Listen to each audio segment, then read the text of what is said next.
Well, hello, reactors, and welcome back to The Reaction Shot, a pop culture podcast. And specifically, welcome to Season 3. I can't believe we've made it this far. 3 seasons in, and I'm still buzzing every time I hit record. And none of this happens without you, the listeners. I'm still so proud to be a part of the You Run Podcast Network, a powerhouse lineup of creators covering everything under the sun. And speaking of powerhouses, let me highlight one in particular for you. The Horror Friendly Podcast, your new favorite deep dive into all things spooky, sassy, and delightfully unhinged. Each episode uncorks a bottle and a fresh perspective as the hosts explore the horror genre through the female lens, one film at a time. Their chemistry is electric, their knowledge runs deep, and their banter turns every discussion from iconic classics to modern nightmares into a ride that you don't want to get off. This is booze-fueled horror talk at its finest. You can find the Horror Friendly Podcast wherever you get your podcasts, or right at yourunpodcast.com. Seriously, give them a listen. It's smart, it's distinctive, and it's an absolute blast from the very first minute to the last. And while you're there, you can dive into this show and the rest of the incredible lineup at yourunpodcast.com. Explore, binge, and support the creators who make this community such a fun place to be. Now back to why you're here. The Reaction Shot Podcast, Season 3, Episode 6, where I sit down with filmmaker Morley Nelson for one engaging conversation.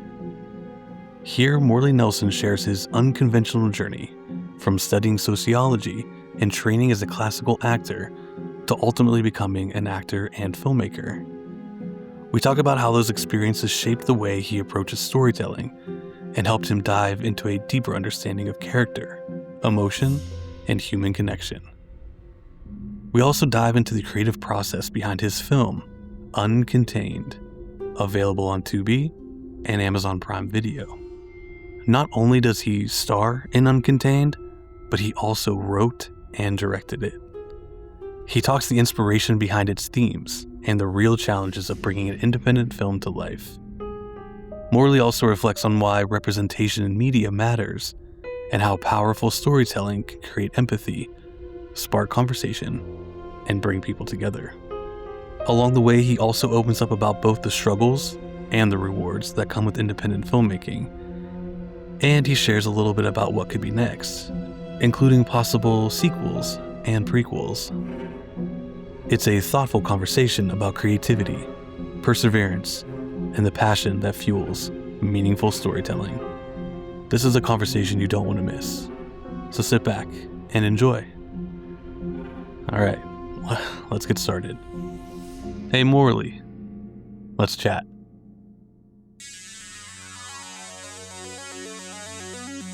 Hi everyone, I'm Dave E. Herman, and this is The Reaction Shot, a pop culture podcast. Here, every episode is a deep dive into the stories, visuals, sounds, and moments that shape our culture.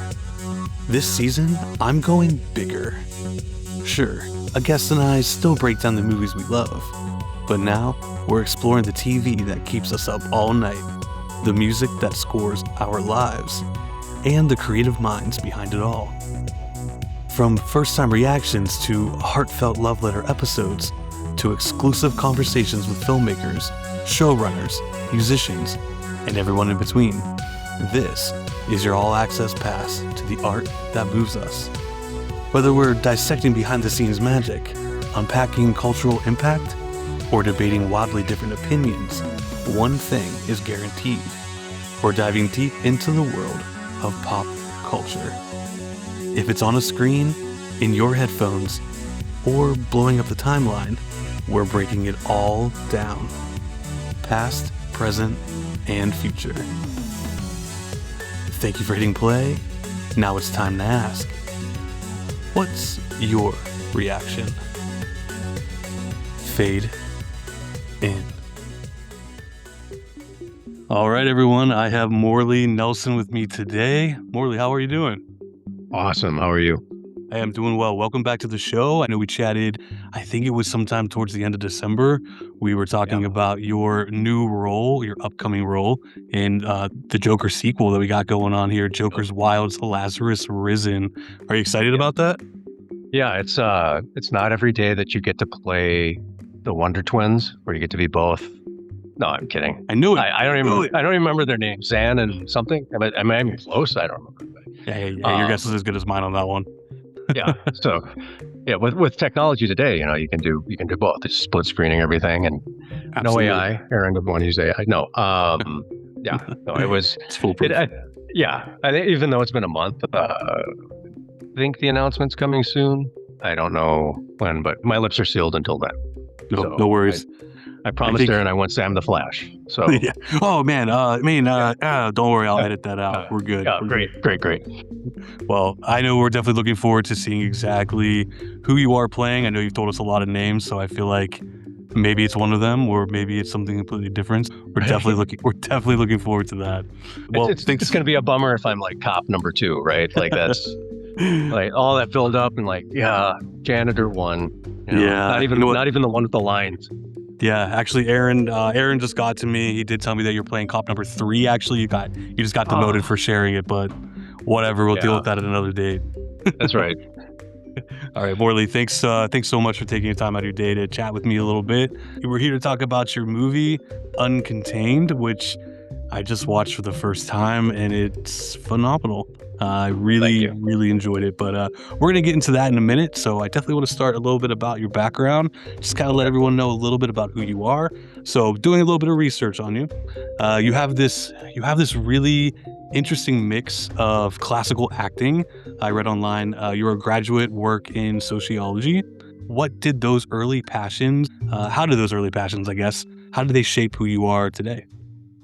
Well, that's a great question. I really didn't have passion until like 4 weeks ago. So I was just doing whatever my parents told me and kind of just cruising through. No, cop number 3 came along and you were like, yes.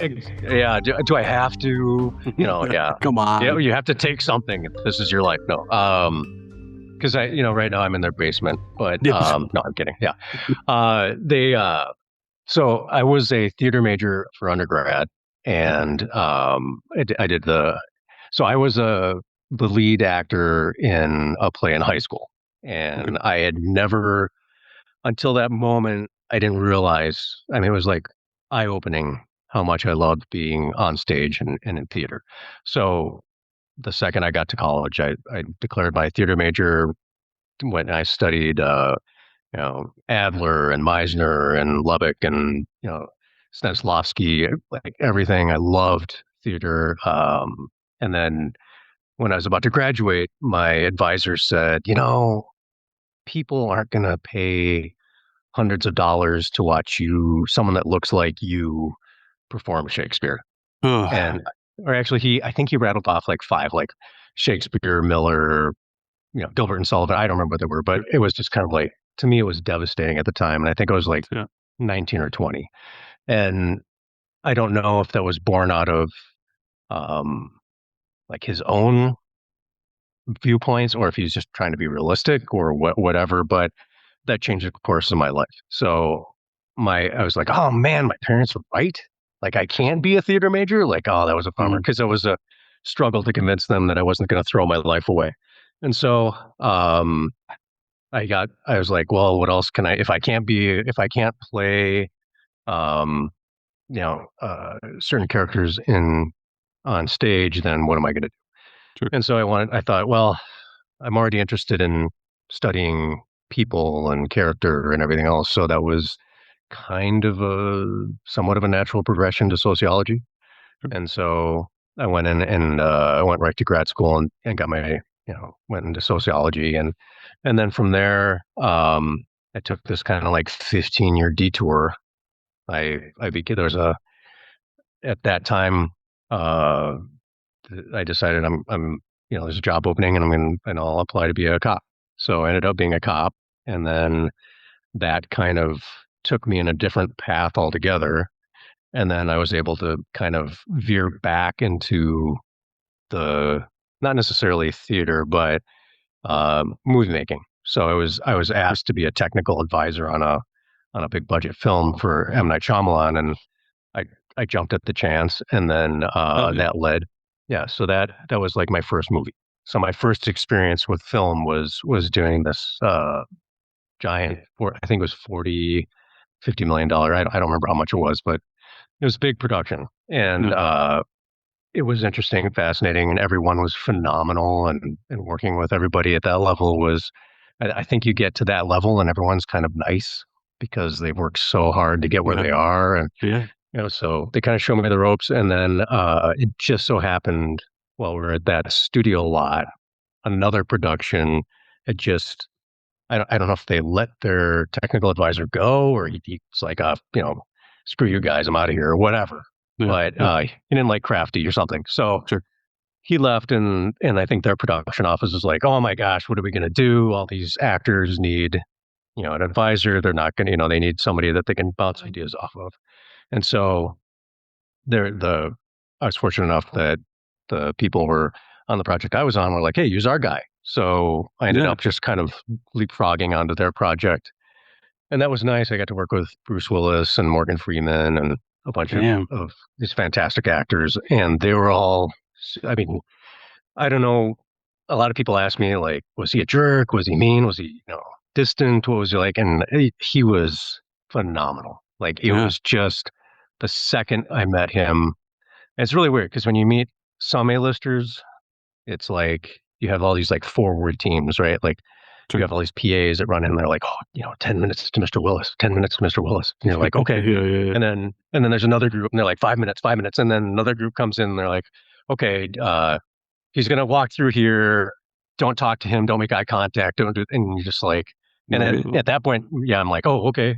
And Yeah. then, in reality, he just walks in and they introduced me and he didn't just shake my hand. He like put his arm around me and he's like, hey, let's go talk. And we went off and had this great conversation and he's super cool. Like it's just down to earth. I think everything that you hoped he is, he is.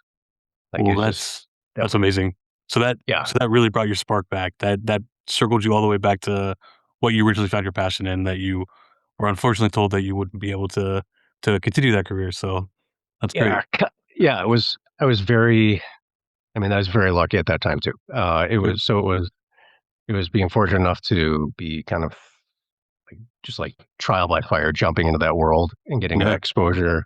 But the crazy thing about film is that you get this like super high from being in this environment, and everything is quick paced because every second is money, and you have all these people working together to figure out, it's all problem solving, and every second of every day, and then all of a sudden you're done, and Yeah. it's kind of like there's nothing, Yeah. and it's like you go back to nothing, and at that point I wasn't prepared for that, but there was the premiere of the first movie, and I was fortunate enough to run into the writer of the first movie, Brian Nelson, and he wrote Hard Candy, 30 Days of Night, Da Vinci's Demons, 11/22/63. He's like a phenomenal writer.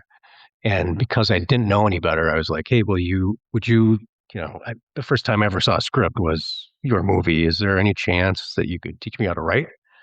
I mean, like, what a stupid question, right? Like, he's probably like, Yeah. oh, this No, guy, like, that's great. but he was totally gracious and he was like, yeah, absolutely. Let me, and so, um, he mentored me and taught me how to write. And then I started writing, I was fortunate enough to write brought on to write some video games and, then write some, other projects for some other studios. And then, just kind of continued writing and honing my, writing skills. And, I think probably by the time we hit COVID, I had written 29 different projects at least. And Wow. so by the time Uncontained came around, that was at least, I mean, wrote that, I mean, I wrote it in 2 weeks. Mhm. And I would say another 2 weeks just kind of editing it and going over and working all the bugs out. Because I think generally my advice to writers all the time, new writers, that just vomit all your thoughts onto the page Oh yeah. and then trim away, right? Yeah. But I think after you get to a certain point and you've written for so long and you've been exposed to people that can, experts that can critique, or not necessarily critique, but like help you and Sure. help you Sure. learn, right? Yeah. You get to a certain level where you find your voice, which is the most important thing of writing. So you find your kind of unique voice, and it may not be the cadence that you speak or present or whatever, but it's your unique writing style. Yeah. And once you find that, it gets to be pretty. I mean, it's pretty smooth. So I was fortunate to do that, but I also, I think it was maybe like a year right before COVID hit, I started getting these acting jobs, and so I was fortunate enough where I was in like a TV series. I got to play a love interest. I was in a film. I got to play another love interest. Kind of like these quirky guys, which is easy because on the inside I'm always happy and like la la la. But, I realize on the outside, I look like I want to kill you. So, I was fortunate enough to get those parts. And then I had I got cast in this independent film with a bunch of A-list actors. And I had a part where I played a bad guy. And I was like, perfect. Like I know I can play a bad guy. And then it was like, I got a flood of auditions and COVID. And so it was like, COVID. are you Come on, kidding me? COVID. Yeah. Like, so right around, right when we figure out like, okay, where you can't go, we can't be in contact with each other. I was getting some offers from production companies to write a script. They're offering me so much money and you write a script with one person that can film themselves and make it interesting. And that's where I thought, well, instead of doing that, why don't I just do it for myself? And then that's Yeah. where Uncontained came from. So It's awesome. that's kind of, I don't know, what was the question again? Why do I Hey. like vanilla ice cream? Because it's vanilla, and Damn, yeah. yeah, That I was like it. white That was stuff. it. Yeah, Yeah. yeah, You yeah, answered all the vanilla questions I had, so there yeah, you're good to go. The ice cream's been covered. It's yeah. perfect. I'm very happy that you were able to find that passion again. So I actually did have a question about, you hearing that information when you were younger, not having a traditional enough look. How did that experience shape the way that you think about typecasting and finding your own lane when creating your own projects? That's another great question. Thanks. But before we get into that, but when I Yeah. started vanilla, I thought about Great Vanilla Sky podcast, by the way. Oh, Great thank you so coverage on much. that. Yeah. Appreciate it. I did my hair like Tom Cruise from Vanilla Sky. I was hoping you would It notice, looks good, but it looks good. no, too It's late, too late. I because had to no, say it it's myself. fine, it No, looks you good. blew it. No, Damn no it. more Vanilla Sky Ugh. talking. No, yeah. Damn, man. Well, Yeah, thank let you. me fix my face. No, oh, by the way, if my nose starts bleeding, it's because it's super dry here and Yeah, I've had a bloody nose all day. So heard. it's not Hey, because I was snorting coke and sure. and I'm super Hey, either excited way. to, yeah, right. I Either way, it guess, makes it yeah, fun. yeah, Makes it right. fun. It's not coke, it's Adderall. Anyhow, Perfect. Good. no, Good. I'm focused. So it's interesting that on our movie, I didn't know our editor before we did post production. His name is Charlie Gruszewski. He's a friend of a couple of people that work on the film, and I've met him before, and we knew of each other, but Mm, he ended up taking charge of all of our post production. And I thought I have a dry sense of humor because I can yeah, generally say things and people are like, what? uh-huh. But he has the driest sense. I mean, and I've worked with like a lot of British comedians, I've worked with British directors, and Charlie's dry sense of humor is so dry that at one point on our first day of editing, he had to turn around in his chair to face me. And he was like, Also, yeah, he's like, this is where my friends would tell me that I have an extremely dry sense of humor and I should inform you of that. And I was like, okay, all you're right. like, okay, I got it. Yeah, Haven't noticed, right. but thank you. Yeah. Yeah, yeah, exactly. Yeah, nothing to me has been funny so far. So Sure. no, I'm kidding. It was like, and then we got along. I think the best relationship I formed out of that movie was with Charlie. Like Mhm. I value him as a great friend. He's a super interesting guy, very generous, and excellent eye for editing. I've only been, to be fair, I've only been in a few editing sessions, but they're kind of like studio level editing sessions where you're like Sure. one of 15 people in the room and you're just kind of Yeah. sitting there and trying not to make noise. But editing with Charlie it's interesting because you can see he hears the music in his head, Mhm. and you can see him editing to the music so that when we lay in the temp score, his edits are already to some, like some kind of beat, whether Sure. that's, See, four by four. my dog's making music for you as you're telling me Yeah, this. that's exactly, Yeah. yeah, He's he's very lively. He likes to yeah. be crazy sometimes, so I Right. apologize. No, no, no. How much does he weigh? 13 pounds. Okay. Okay. Yeah. Our dog Scout is 11. So 11? it's, yeah, Great perfect acting. size. Great acting. Thank you. Thank you. Yeah, she actually just won an award for acting. Yeah. So not too long Perfect. ago. But yeah, exactly. But yeah, the thing I love most about little dogs is they're not hard to clean up after. No. Right? Like it's just like, oh, there's a Tootsie Roll. Yeah. They're not hard to pick up. Whereas I Yep. look at my friends with like German Shepherds or you're like, oh, I don't know, that's Yeah. bigger than mine. I don't want Right. to, You're like, I saw definitely that in not a Jurassic poop Park. bag. Yeah, Yeah. exactly. Ooh.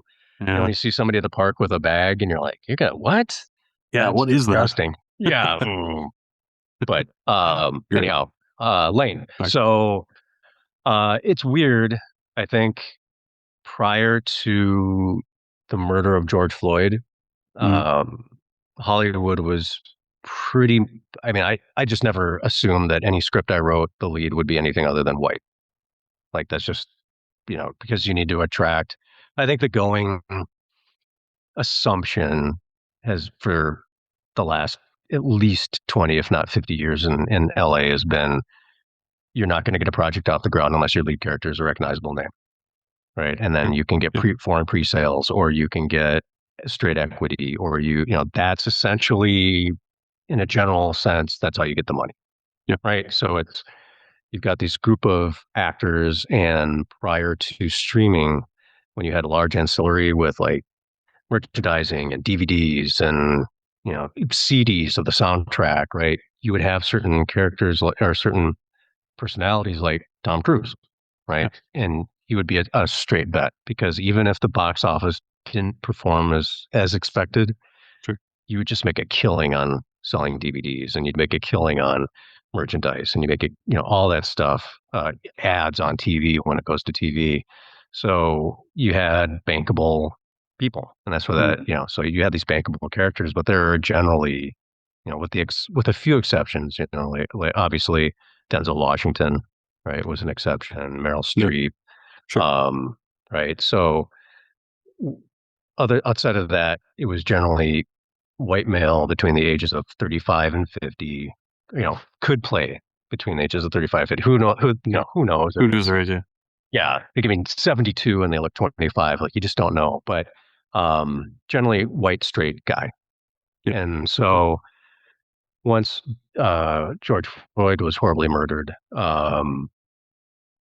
then there was this kind of either it was performative or it was promissory or whatever. But there was a Mhm. shift in Hollywood where it was let's do more characters of color. Let's do more characters that are in marginalized communities.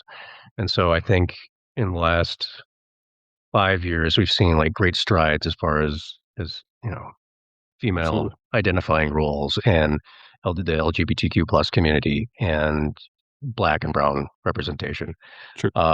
There's a study every year by UCLA Annenberg that comes out and it rates the top 100 movies and just breaks down statistically the top 100 movies. Here's how directors and talent in front of and behind the camera, how is the representation broken out? Mhm. And generally, there've been slow and steady strides, but unfortunately, the last couple of years, people of color have taken a real big hit, and so and it's not fair. People of color and disabled people identify as disabled have taken a Mhm. big hit. So, I don't expect the it's nice to see representation of people that look like you on film and television. For me personally, I grew up with not seeing anyone that looks like me in Yeah. roles other than background or bad guys or whatever. And my personal experience growing up when I was a kid and I'd be playing with other kids, you get this, I could never be Obi-Wan Kenobi. I always had to be a stormtrooper or Darth Vader if I was lucky. right? I can never be the good guy. I can never, and kids, are pretty point blank at stuff. And they're just like, well, you're not white and you can't be so and so, or, you can't play this or you can't do that. And if you hear that enough as a kid, you kind of get in the sense of like, well, then in general, I can't, I have a limit on where I can go. Yeah. So I don't have open sky. I can't be whatever I want to be. There's already a limitation put on you. And so you kind of, whether you're thinking about that consciously or not, you kind of, I mean, so I think a lot of the Gen Z millennial generation, Yeah. certainly there's a moment, if you're a person of color or you're in a marginalized community, there's that moment as a kid where you realize that there's that moment where you find out you're not the same. Yeah. And that's generally, maybe 5 or 6, Yeah. right? And someone tells you, well, you're not this, or you can't be that, or whatever. And so that kind of sinks in. And then, it doesn't stop. It just happens throughout your life. Sure. And so, I think seeing is believing. And so if you can see somebody that looks like you, that it's a dynamic character, certainly we've had a lot of that in television recently, Mm. like Dark Winds for, the Danae people. We've had, I mean, the list on all the streamers, I could go on and on, as far as representation goes for a lot of Yeah. marginalized communities. And even I know a lot of people complain about it, but it's a very, very small thing, Yeah. right? Like it's, if you don't like it, then, you don't like it. But as far as a lot of children go, and like my kids, I know it's important that they see that Yeah. they have, I want them to have no limitations, no matter what they are. Yeah. I don't want them to be, it's a horrible thing to be like, oh, I can't, I can't be an astronaut when I grow up, or I can't be, Right. you know. So uh, that is important to me, and I've always pushed that. And there was a moment where it was like, oh, we could explore these type of characters, and we still have some of that. Is just now in the last, I'd say, like again, 2 years, it's probably been on a decline, and it's difficult because sometimes you'll be in meetings at a studio or a network or whatever, and most of the time you're the only person that's in the room that isn't of European descent. Um, and then if you aren't, there's also this weird competition thing where it's like, well, wait, there's only one spot and so one of us is only going to put that spot. Yeah. And so instead of like, it's a really well done job of putting a bunch of people in a room and then saying, well, you guys got to fight over the scraps, right? So then you're stuck, um, you know, by process of elimination, and it's just kind of that's weird. But yeah, it's having to do. I think the best advice I ever got was again from Brian Nelson was, look, you can continue to write all these great scripts, but they are never going to get picked up and directed the way you want them to. They're not going to have the characters that you want. And if you want that to happen, you're just going to have to do it on your own. You're just going to have to do it. And so that's kind of how I had been pitching this series called Contained. And I had been to HBO and Lakeshore, Legendary, a few other places. And they're all interested in the series. But like I said, COVID kind of got in the way of everything. But that was also the opportunity where I thought I could do Uncontained as like a intimate introduction into this world. Cool. And so that's kind of like that's how the movie came about. And then being restricted to our house, we shot one location. It was all at her house, and then being able to write for my family. Yeah. So I know my kids. I know my wife. Originally, she was not in it because she's no interest in film and television. Like she is a investment manager. Yeah. She's in investment banking for the biggest insurance company in the world, right? Allianz Life. So Okay. she has, to her, dragging her along to all these like parties and Oscar parties and everything. And she's just like, yeah, whatever. But then as I was writing the script, she's always the first person I let see the script, right? Yeah. And so she looked at it and she said, "Well, is there a part for me?" And I was hoping she would say that because from a directing standpoint, no one is going to be able to play the kids at that young age, at 7 and 2. Yeah. No one is going to be able to play their mother well enough where they're going to act naturally Yeah. and, emotionally with that actor. I don't care how good the actor is. Sure. I just know my kids, Yeah. especially Brooke at 2.5 at the time, she's not going to be cuddling up to some stranger. So, or maybe she would, and that would be really like, oh my gosh, what? But You trust anyone? yeah, what? You're gonna watch? What? No. So yeah, but that worked out really well. So I was hoping she would say that, Yeah. and so I kind of teased a part for her. But then writing for her again, my wife, I know her really well, so it was Yeah. easy to write for her. And then Scout, obviously, um, she was actually really easy to work with. She's very um, she's great at following commands, and so she was really on her cues and getting footage from her. She's very relaxed after it was really an adjustment period for her having 20 people, 20 strangers in the house.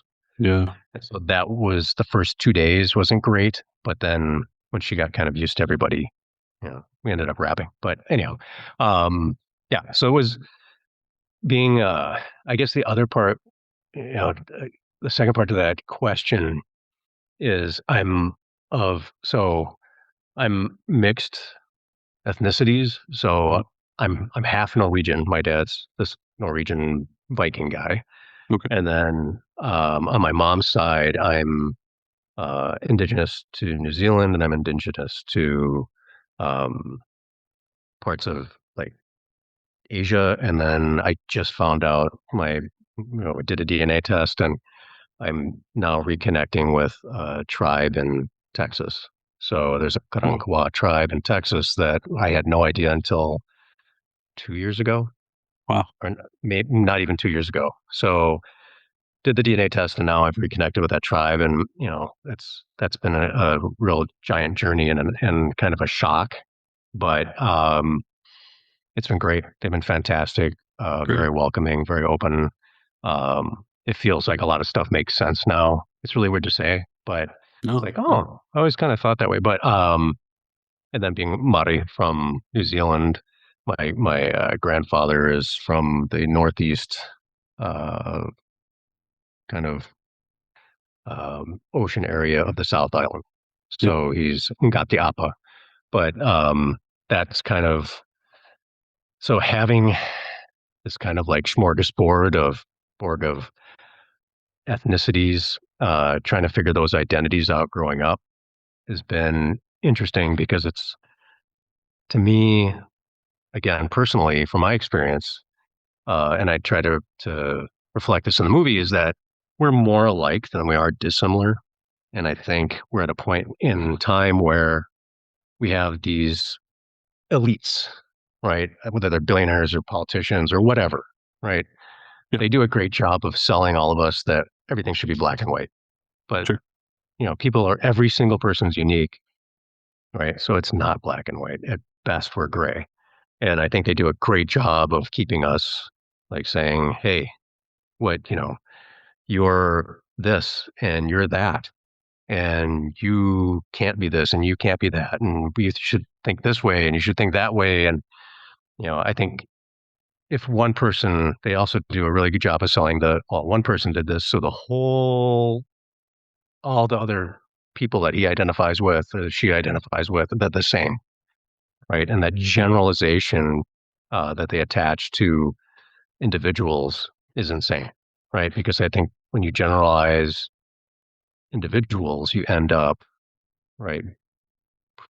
Prejudice is right around the corner, For sure. and it's so easy to prejudge. And I think we're really trapped in that right now, where it's you know just really tribalizing into one area, really attaching and being, this is I identify with this group, and hey, that one person did this, so they're all that way, and it's just like just get rid of that crap. Like that's Yeah. so much time and energy to be angry all the time. And I'm not saying any one group. I'm just saying all of us as a whole, certainly Yep. all of us as a country, we are far more similar. And I think it's just crazy times where it's like we have this strange, I don't know, maybe it's like a bunch of cousins fighting, right? Yep. And this whole all or nothing stance that we have is not healthy for anybody. True. And, so that's, I mean, I'm skipping it way ahead, but No, I mean, essentially that's what the film is about. So at the end of the day, that's why I have all those devices in there. And that's why the last line of the film is if we're going to survive, we need to find each other. Right. yeah, it's a great Because line. we, Great line. thank you. Yeah. But um, we need to figure that stuff out. And I think there's going to be, at some point, we're going to realize, the, the crevice between the haves and the Hmm. have-nots is so huge. Once we all see that, it's going to Yeah. be that moment where it's like, okay, Yeah. now can we all be reasonable again? And now can we move on with decency and understanding? And, you know, Yeah. so, and I think at the end of the day, too, I don't know. I mean, I was going to ask you what your favorite films are, but at the end of the day, I know it's such a trivial, stupid thing. And, film and entertainment is, really a luxury. And it's really not that big of a deal compared to, life's challenges. But it is one of the mediums in our world that brings people closer together, right? Because if you can have empathy for whatever you're watching, that Yep. means that you can have empathy for your fellow human beings. And I think you can reach a lot of people that way. So um, I got to kick the soapbox out from there. There, now I'm off my soapbox, and we can talk You're good. normally. But yeah. No, So this is the content that I love. This is the dialogue, the communication that I truly enjoy because, we're talking about your career, we're talking about your life, we're talking about Uncontained, and there's something that goes into this, all of that, and that's you and your thoughts and your passion and your art, and you just talking about it, and you say going on a soapbox, but it's the passion, it's the idea to create that art to bring people together, and that is what I love about film and media in different capacities, such as television and music, whatever that might be. That is the type of art that I truly enjoy, and I love to see what people, bring to these films. And you're pouring your heart and soul into something, and you're creating a world out of something that you might be trying to get a really good point across, such as you were saying, but you're telling that story in a completely different way. You're not just saying those lines, you're building worlds and characters and fun things for you to grab onto that really pulls you in, but it's the story and the message and the character development, and that real piece is what, in my opinion, is what keeps people sticking around, and that's definitely what you made with Uncontained, and that's the kind of things that you're clearly passionate about, so that's the kind of conversations I love, so that soapbox is what we're here for, and I love it. awesome. Live for it. Well, good, Yeah, good. yeah, So let me tell you a story. No, I'm kidding. yeah. No, Tom, yeah, keep Yeah, going. No. yeah, no, yeah. So what is your favorite film? My favorite film of all time is Yeah, Almost Famous. yeah. I would have guessed. Um, no, There's yeah, no idea that I would say that. I get right. it. Yeah, yeah. No. So I was fortunate enough to be on the nominating committee for the SAG Oh, Awards, and nice. so I got to watch, I don't know, 50 plus films Mm, that were submitted for consideration. And um, at first, it's like, oh my gosh, how am I going to watch 50 films? Because, you can't just watch 5 minutes of each. You have to watch yeah, the whole the film whole if you're going thing. to be right. And like the whole rating system, I think it's insane when you think about film as a medium, Mm, right? It's art because it's yeah, subjective. I mean, for it can sure. be, right? Like it could be Terrifier 3, Mhm, and it could also be Vanilla Sky, yeah, right? And the idea that the same people can like the same things is not exclusive, right? yeah, Like that's your subjective tastes. And I use this all the time, but explaining to the kids what they like and why they don't like it. Having a 12-year-old boy and a 7 or 6-year-old little girl, their tastes are not the same. Sure. And so we want them to make sure that they never say that their tastes are wrong or right. And so we tell them like it's just like vanilla ice cream and chocolate ice cream. No one, you sound so stupid if you're like, well, you like vanilla ice cream, that's wrong. It's like, well, no, it's just your taste. Sure. And so film being subjective, I find it weird that we have rating systems or that we have, I realize the Academy Awards, MGM came up with that idea to keep the actors and the unions happy, right? Like that was just to keep the unions at bay. And it was just a pat on the back award show to keep getting what they wanted, right? And now it's morphed into something different, obviously, but still the idea that you have the winner. So this is the best film, and this is the second best film, the third best film. That's weird, right? Because according to who, right? Like if it's subjective, then how can you possibly rate something? Or the whole four out of 5 stars, or 1 out of 10 stars, or fresh or not fresh, or because it's again the whole concept of being subjective means how could you possibly rate that stuff? And then from an insider point of view, our film came out in March, and we only did a domestic release with Cineverse. So we're releasing in the U.S. and Canada only, not the 21 other countries below us, but just these 2 countries for North America. And the like, I think it was within 5 minutes of debuting, we had on IMDb, we had about 100 reviews from Russia and other foreign countries. And we hadn't even released there, and we hadn't even released for 5 minutes, and we got all these 1-star reviews. And so you get like 1-star bombed, and it's just like, what? They clearly haven't seen the movie. Right. Like if you need it, and there's no way to report that to IMDb. You can report racist comments, and you can report, bots doing reviews, but there's nothing to say, hey, there's no way that these people have seen the film, and they should be pulled from the rating system. And kind of the same with, Amazon in general, right? Not just film and television, but Amazon in general. You look at reviews, you're like, okay, this is not clearly this is the person that released the movie, right? Or clearly this is the company, someone in the company of this product or whatever. So I think that's always fascinating to me. And it's also fascinating having been through kind of the cycle of,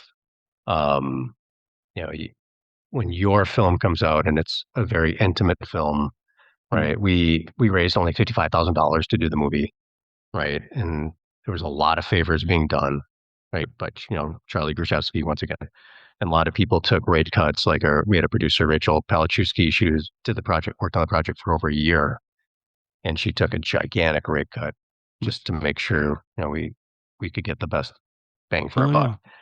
And, people putting their time and energy into it. But, it's the moment the film, it's such a process. It's just shooting the movie is a blast. Like figuring out all the problems and finding crane gems. All that stuff is fun. And acting is just, it's nourishing and everything else and cathartic at the same time. But then post-production, right? It's not just editing together a film. That's fun too. And getting the music down, that's fun too. But then getting into the nitty-gritty of, well, you have to have music cue sheets, and you have to deliver color properly, and you have to have, perfect surround sound, and then you have to upload these files, and what are your assets, and you have to submit all this paperwork, and you have to get E&O insurance, and you have to do all this like, bleh. And you get all that done, and then they pick a schedule and a date that they're going to release, and you've kind of, and it's also marketing. So you have all these things going on. Movie finally comes out, and then you're just like holding your breath. Because okay, who's going to leave the first review? And then the reviews start coming in about midnight. And you're just like, oh, that one was good. And then you're waiting, and you're like, oh, I shouldn't read the reviews. I shouldn't, everyone says don't read the reviews. You can't not. That's right. So you're reading the reviews, and then it's like another one comes out, and you're like, oh, they liked it too. Like, oh, well, we fooled these two. And Yeah. then you wait, and then the more as more and more come in, we were very fortunate. Critics liked the movie, Mhm. so that was good. And then for about 2 weeks, whether again, it's subjective, right? Yeah. So critics may like it, doesn't mean you're going to find an audience. True. So now you're sitting there going, "Oh God, please somebody watch the movie." Like, I know I have my 7 relatives have watched it. Okay, there's 7 views, but you're kind of hoping like, okay, how many people are going to go see this movie?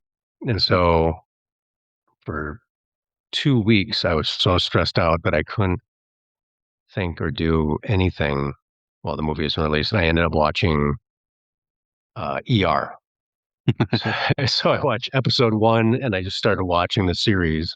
Nice long And binge. then, yeah, exactly. And it was just like, I don't know if that was like comforting or what it was. And I don't even know why I picked it. But it is insane how much our culture has changed in the last, I don't know how old that show is, but it's like maybe it's 30 years old or 20 years old or whatever. But Yeah. it's interesting to see. It's well done, but just the words they use and the equipment they have and everything, it's fascinating. But then uh, at about 2 weeks, we started getting the horror community started, really getting behind the film. And Oh, we had an influencer did a review. His name's Chuck O'Shaughnessy, Chuck the movie guy. okay. Okay. He contacted me on like a Friday or something, and he's like, "Yeah, a few people have said I should watch the movie, and do you have any pictures I'm going to do a review, and do you have any pictures I can use?" And so I did that, and then on Saturday or Sunday, I was like, "Oh shit, what if he doesn't like the movie?" Like I just gave him a bunch of pictures, and he's like, Yeah. "Oh, this movie sucks," Yeah, whatever. man. Yeah, but um, the review came out on Monday, and he was like, it was the best review. The way he has the energy, and he explained it and talked about it, and then from there it was just like, okay, we can breathe. And then Absolutely. it was just so it felt good. And then like a month after that, all of a sudden I had all these people in the horror community contacting me and saying like, what did you do? Did something happen with your film, or what's going on with the film, or whatever? And I was just like, I don't, because I kind of had like gotten over it. Yeah. I was like, I don't know. And then I looked, and we were at like 20 million views. And I was like, oh shit, like what Yeah. is going on? And then we just like became like, it just kind of cascaded on top of that. And it's been flowing since. And I think thinking about it now, I think what happened and talking to a lot of marketing and whatever, at the studio and other executives and producers, it's like essentially, I think Gen Z really likes our film. Mm. And so Yeah. we're fortunate that they re-edited the trailer and shared that. And Um, it really went viral on TikTok as far as like comments and there's a Yeah. comment showing whether or not Scout lived at the end of the movie. It's over like 200 comments, and the Yeah. people threatening each other with death, whether she's at the end or whatever. Yeah. And every now and then I get a kick out of it, so I'll like chime in and I'm like, well, she does live and whatever, and I'll get weird responses like, well, he lived at the end, all caps. I'm like, Mm. well, I'm pretty sure she's a she. And they're like, what the Yeah. fuck would you know? Or whatever. And Yeah. it's Who are like, you? whoa. Yeah. Yeah. Right. Talk It's to the like, writer okay. and director, dude. Yeah. Like, you dumbass, whatever. And it's just like, or I think somebody put it through AI or something. And they were like, oh, 6 years after the apocalypse. And, this is not the movie. The interesting thing about the movie is that it does not take place. It's not the apocalypse. It's Yeah. pre-apocalyptic. Mm. And so, but people assume it's like 6 years after the apocalypse. Where I don't know where that came from. And I wrote that comment, and people are like, "No, it's obviously 6 years after the apocalypse, and it's obviously this, and they've obviously been." I'm just like, "Is it that obvious?" Because it wasn't obvious to me, but Yeah. whatever. So it's interesting though to see. I think I'm very fortunate, and I feel very blessed that people are that and passionate Yeah. about the film, and Yeah. As you so should. that is, yeah, thank you, and that's so the you know search engine optimization and the nature of social media has allowed it to kind of have these kind of I don't know if it's got legs and it's continuing. So I think we're almost at 50 million views now. So it's Okay. kind of, yeah, thank you. It's been like all of a sudden that was like a ride. It's like, what? Because I thought the Yep. film was done. Like, oh, we did okay. We did our, month and a half of performing well, and it'll just kind of fade off in the background, and all these other movies have come out, and then to find out a month after that is really when we start picking up steam. Is kind of crazy. And so I still like my wife and I are still like, does this feel real? Like, does it? We'll check TikTok and we'll check Instagram. It's like, yeah, it's still happening. Like, this is so weird. Like, what's going on? So, um, that part's weird. And then it's also, with 50 million views, it's like, what, a sixth of Rewarding. it? Rewarding. Yeah, Yeah. very rewarding. And it's explaining to the kids too when we have people that approach us when we're out now, Hmm. because it's like, that's like a sixth of the country is seeing our kids. Yeah. We'll get we're in Minnesota. And so people are extremely respectful and you can tell they're watching and you're like, okay, and then they'll be like, are you the family from, that zombie Yeah. movie or whatever? Or, hey, Yeah. you're in that movie. Can I, so it's that part for an adult is like, oh, wow, this is so cool, whatever. Actually, in the moment, you don't even think about it. Like in the moment, it's like, it's still, when I'm talking about it now, it's like, oh, it's so weird when somebody asks for your autograph to say that. In the moment, though, it's like, it feels no different than someone saying, like, oh, can I, here's your check, here's your bill. Yeah. I hope Yeah. you had a good time. Come back. Is there Hmm. anything else I can get you? Oh yeah, no problem. There you go. And then that's Yeah. done. But then that night you're like, oh shit, like that person asked me for my autograph. That's so weird. Or, Yeah. they ask if they can get a picture with you. And just like in the moment, you're like, oh yeah, no problem. Because we're so Mm. used to everyone just taking selfies. But Yeah. then you're like, well, I hope that doesn't end up somewhere weird. Like, is that, but we don't, it really depends on, like I told my wife, I don't want to be the judge of when people come up and say, can I get a picture with your kids in it? Mhm. I don't want to be the one that's like, okay, these people seem fine, but these Yeah. people seem weird, Sure. right? Because what if I'm wrong, Right. right? I So get that. in general, right? So it's like, let's just say no, unless Yeah. it's somebody with kids, right? And the kids want pictures with the kids, that's Mhm. different. But generally, a policy we're just like, sorry, we just don't want, and it's Yeah. not. They don't really have a say in it yet, and someday, they will be in charge of their own online image, and so we Yeah. don't want to get into that yet. And Scout is a real bitch about it, so she's just like, you know, she generally like turns around and walks away, and she Sure. might piss on somebody or, Yep. whatever. She'll growl. I'm like, oh no, she's not today. It's a bad Yeah. day for her. I'm like, she needs a haircut. So, but yeah, she's generally good with that stuff. She's only bit a few people. I think Just like a few. 17 or 18. No. Yeah. But only children, only small children. If Of if they have course. small fingers, then she's like, oh, treats. But no, Yep. I'm Yep. kidding. Yeah, no, I don't know. Your dog sounds vocal. Our Scout is very like she sounds really vicious. Mm. But I mean, she's like the biggest pushover because I Yeah. think people are always like, oh, a little dog might bite. But I mean, Sure. she is the second you make a loud noise or you make a motion, she's like, Yeah. whatever. I'm sorry. Yeah. Yeah. Oh shit. Yeah. Oh, that's great. Yeah. I love hearing all of that, and I definitely understand, the protection of the kids, like you said. It's Yeah. one of those things that they should be able to make the decision if they want to take a picture with someone who's a fan or whatever. And I think it's okay for people to be like, oh my god, these kids are so cool. They were so great in the movie. Yeah. But yeah, I think that's a level of protection that completely makes sense. I'm obviously not a parent, but I feel like I would 100% be the same exact way. So Yeah. I think that's very valid, and hopefully everyone's understanding of that. So, Yeah. uh, It's different when when we're in LA. We had the premiere in LA, and that's different because your red carpet, that's yeah, expected, right? sure. Like and it's a controlled crowd that had to have a invitation, and so there's some kind of vetting process. I don't know what that vetting process was, but Mhm. essentially they got an email somehow. But Yeah. you're like, okay, you didn't get dressed up for nothing, right? So we do that. LA, it's interesting because in LA and where were we recently? Everywhere but here, it's like we're extremely popular. Mhm. Whereas I think here in the cities, I think just because in general we had just a lower population or we have less, I think in general our movie turnout statistically isn't as high as, the coasts. Sure. And and Texas, but we did. It's a little more saturation as far as getting recognized, like in LA, like just Yeah. for whatever. I think because we have kids in the Yeah. movie, which is kind of not as typical.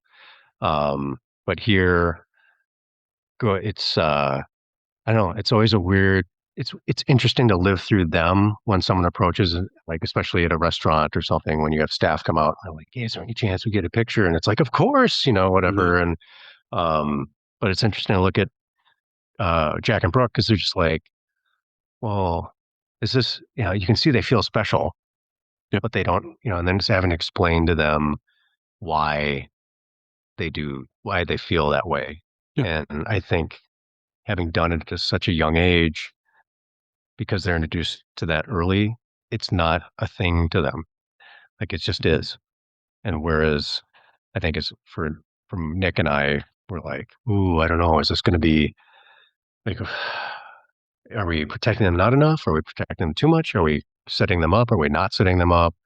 There's all kinds of weird issues that I guess I didn't consider when I stuck that Nerf gun in his hand with the darts. Like, what's the Badass. worst could happen? Yeah, he just shoot his eye out. Outside of that, he's got another one. Um, he'll be fine. You can We'll be trust him. fine. Yeah, it'll Yeah, be all right. It'll be yeah. good. Just shoot me from here down, Jack. And he's always like, Yeah. yeah, You said your head? Sure, gotcha. yeah, got it, Dad. No, like that moment when we have the standoff with Mm. they've got the bad guys have Brooke and Jack's there. Oh yeah. He had so much fun shooting the entire movie, but that movie we had to do so many takes, or that sequence we had to do so many takes because he was so happy. Oh Like yeah, I bet. when he's like, "I got these two," Yep. and he like smiles so much. He And it's owned just it. like, He owned it. uh, He did. "Thank you." He did. He'll be excited to see that. He loves when like you can tell he's like, "Oh yeah, whatever, whatever." But you can tell that means a lot to him. So Yeah. I think he's very humble, which is great. But yeah, doing that and then the poop scene with the poop on his hand. I mean, he just had so much fun. But I asked him after, I was like, so, we're working on a prequel right now. I'm like, do Nice. you want to be in it as much as the first one? And he's like, he's like, I may be behind the scenes. He's like, acting is so boring. You do your lines and you have to do it over and over again because the adults will screw it up. And I'm just like, The adults. Yep. yeah, Mhm. yeah, I guess that's right. Like Yeah. he as a dad, I was really worried because when he had 7, I didn't expect him to read the script and understand it. Sure. Right. So I'm like, that's just not going to work. So I would feed him his lines. I'd explain the scene, feed him his lines, tell him, block him, and then go from there. And that's a lot for a 7-year-old.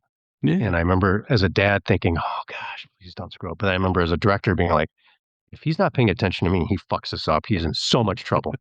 Yeah. And he never missed a line once. And I was just like, Fantastic. at the end, so it was a 15-day shoot, but we had such a great AD. Catherine Hatam was our AD, and she was so phenomenal at her job. We wrapped in 14. And on day 14, I was like, are we going to get him to stumble on a line? Like, do I purposely get him to stumble on a line so he knows what that's like?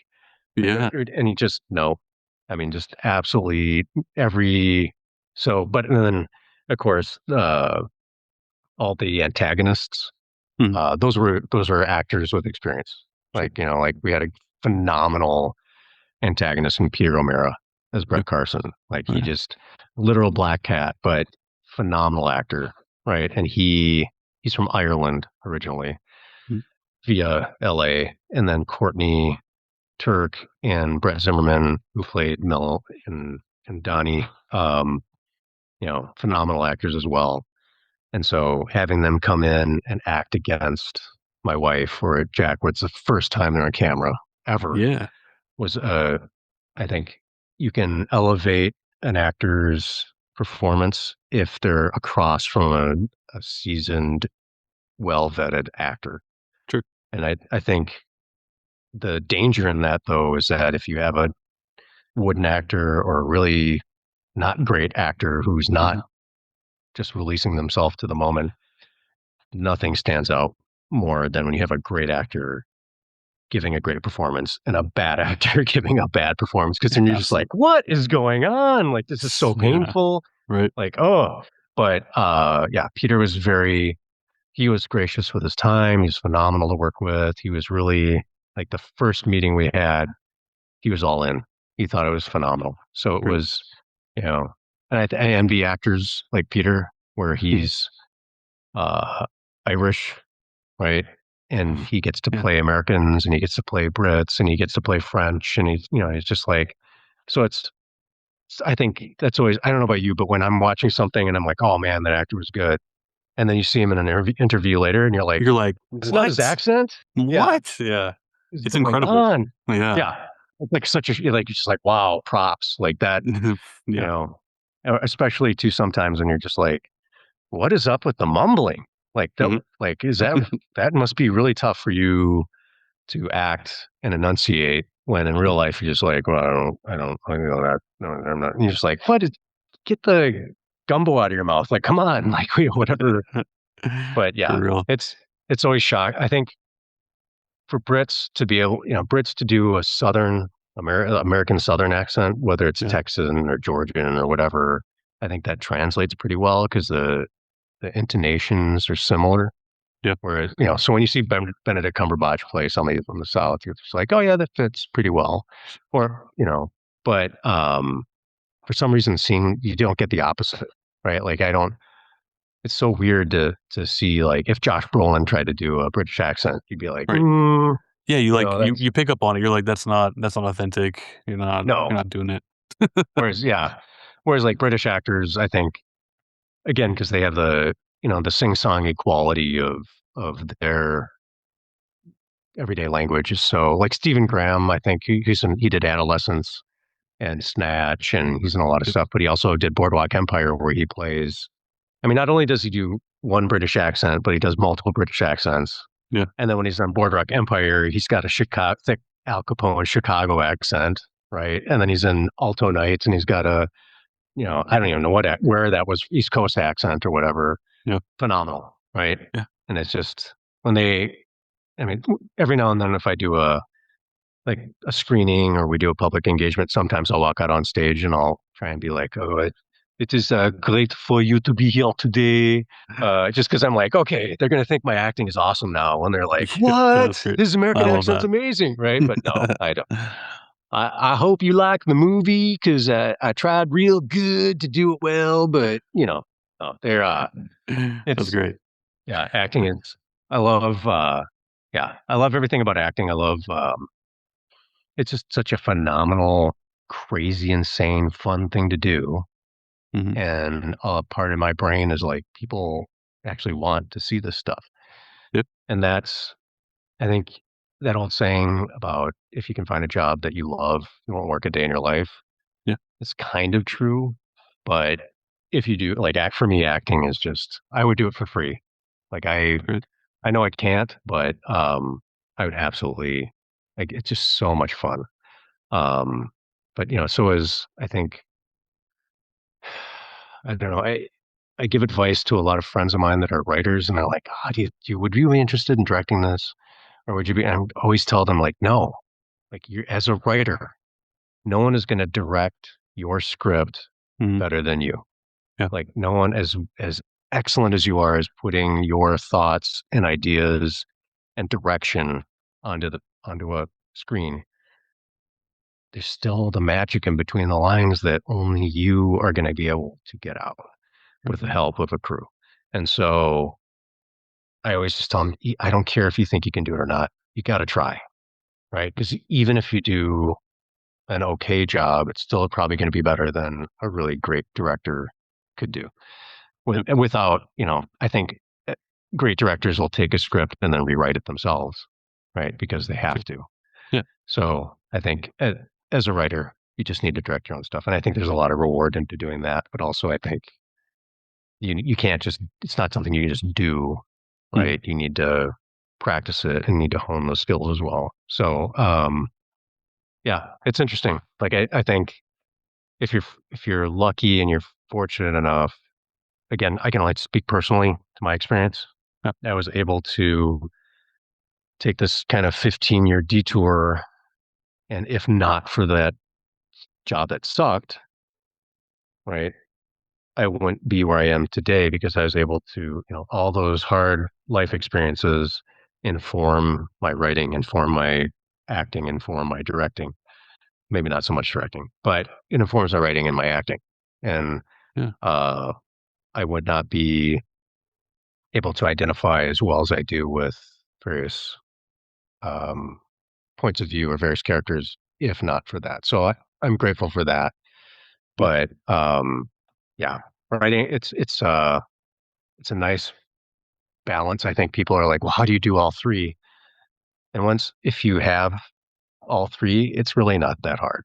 Sure. Like it's really part of me is like, how do you not? Like, how do you not delve into that stuff? But yeah. Also, I think if you have a small dog, you're much more able to adapt to things and figure Small life dog out. And power. Mm-hmm. that's it. That's Yeah. absolutely it. Because they are dogs and they are Mm-hmm. predators, right? And they are pack animals. But at the same time, half their life is like, oh shit, am I going to get stepped on? Like, Right. that's Don't sit on insane. me. Ugh. Yeah. Oh, this is my spot. The idea that Yeah. you could look up to something that's like 7 elephants, Mm-hmm. be like, I'm Yeah. sitting here. Like the Yeah. idea Come that on, you'd man. have that, yeah, the audacity to be like, Yeah. Yeah. That's you Barnaby. giant. Mm-hmm. Yeah, Yep. Yep. Always. Always. that's great. I am sleeping here. I don't care how you have to arrange your legs. Like you figure Oh it out. God. You Takes pretzel some. yourself. I don't care. Yeah. Yep. Oh yeah. Does he fart? He does, and then he scares himself, and then he Yes. runs away from it. Mm-hmm. Yep. Yep. Yep. Scout does that. She'll do this thing, and she's like, Yep. it's like, what the fuck was that? Yeah. I'm like, What? yeah, ghost. Yeah. Whatever. Yep. Yep. He does it quite a bit, especially the older he gets. He's like, oh shit, what was that? Yeah. Yeah. And you're like, whoa, how can you not know what that is? Aren't you supposed to be able to Oh, smell 1,000 times better than me? Like, right. whoa. Yeah. He loves it. Yeah. That's Yeah. him. He's cool with it. Yeah. Small Be dog like a small power. dog. That's Yeah. right. Be That's the like a secret to small life. dog. It Yeah. is. Everyone, Yeah. you heard it here first. Yeah. That's right. That's the secret to life. Or at least filmmaking. I don't know. All of it, all of the above. And Yeah. I love everything you said because, as, I'm not a filmmaker, but for someone who loves film, when I see Morley Nelson directed this movie, Morley Nelson wrote this movie, obviously you starred in it, but there's something, that connection just with writing your own words and then having your own vision and bringing it to life. As a viewer, it's my favorite. I know that I'm in for something, even if the movie's shit, even if the movie doesn't fully connect to me or maybe doesn't just do what it set out to do, knowing that someone took the time to write those words and then bring it to life is, to me, that's accomplishment enough. And as a viewer, if I watch it and I don't really enjoy it, that's fine. I just love the idea that someone had that vision and they went through all the way to make it happen. And, you were saying all the things that go on behind the scenes, that a lot of people are very well aware of, but maybe some people don't really think about, all the extra additive stuff. I mean, there's so much that goes into it, and to hear you were there for, the conversations or helping with edits or whatever it might be, like, this is your blood, sweat, and tears, and to see that come to life and how it's made it's incredible. So I love that. I love when I see that, you whomever, wrote, directed, whatever, and, Almost Famous being my favorite movie, it's about Cameron Crowe's life. So who Yeah. better to write Cameron Crowe's life than Cameron Crowe, and who's better to direct it than Cameron Yes. Crowe? So, Exactly. Like, yeah. yeah, for him to pull that moment, like when he's running after the bus or Mhm. he's first time he's talking to Penny Lane, right? Baleen, yep. Yeah, when he's first time he's talking to Penny Lane and knowing that she was an amalgamation for someone else, right? Mhm. Like, Yep. but no one's going to capture that moment emotionally like Mhm. he is. Just For no sure. one, because Yep. that's you can think like, oh, after reading that, I remember I had this moment in high school with this girl that is similar. Well, that's similar. It's not Yeah. the same, Right. right? So to really get into the heart of it, right, you Mhm. have to do that. But you know, that was great what you said. But all I heard was even if the film didn't accomplish set out to what it's doing, it was shit. I'm like, what? Wait, what? What? You didn't like the film? What the hell? No. I'm Loves kidding. your film. That was great. Yeah. We're done. No, I'm We're kidding. done. It's over. You're Yeah, done. that's it. I was told this would only go 20 Yeah. minutes. No, You yeah, said. You said. yeah. I'm talking to my person who's right here, my manager. No, yeah. And Yeah. my hair and makeup, it was over here. Last looks. No. Yeah. No, I think I do as a, because first and foremost, I love movies. I Mhm. love, I can I hear love it. I can hear it in your acting. voice. Yeah.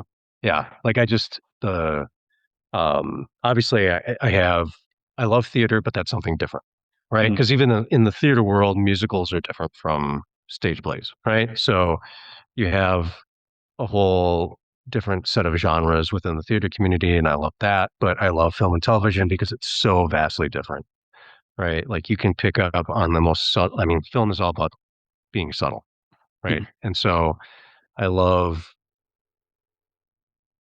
watching films, like you said, even if they're not 100% good, or if they're entertaining, but you're like, well, this didn't make sense, or that didn't make sense, this didn't make sense, or I didn't like this one part. But a lot of me has to remind myself, like, who cares? Mhm. Did you Exactly. enjoy it? Yes. Yeah. Then there doesn't, I think we're stuck in that too. I know I was harping on like the rating system and, this whole competition thing that's stupid for film and television because how do you rate something that's subjective? But at the same time, I think we're also in a moment where it's like we have to say there was something wrong with the film. Why do we have to say that? Like, why do we have to have a critical eye on everything? If you enjoyed it, enjoy it. Right? Mhm. I know like Megan 2.0 got a ton of hate, right? Like, and a lot of people don't like that movie. And so I never bothered watching it until it was on Netflix last week. And when I watched it, I was like, oh, Did you love it? I enjoyed it. I didn't, Good. yeah. I mean, I didn't love it, but I didn't hate it. And it Right. was totally worth my time, like Good. 1,000,000% worth my time. Enjoyed it. Right. Yep. And that's all.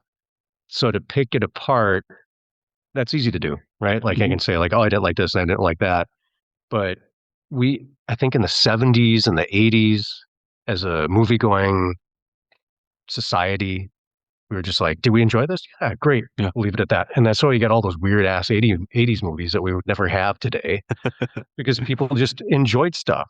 Sure. And then you had so few critics compared to today, right? You had just like, you had obviously the critics in like the New York Times and Washington Post and Chicago Sun, and you had Siskel and Ebert, right? Mhm. And you had a few other critics, but that's really not that many, like maybe 20. Yeah. Whereas people really, even with those critics, that still didn't really affect movie going like it does today. Right. So Yeah. Yeah. it's just, It's okay. So I don't know. I don't want to make this about me by any means, but I think I can stem this off of something that I talk about a lot on my podcast.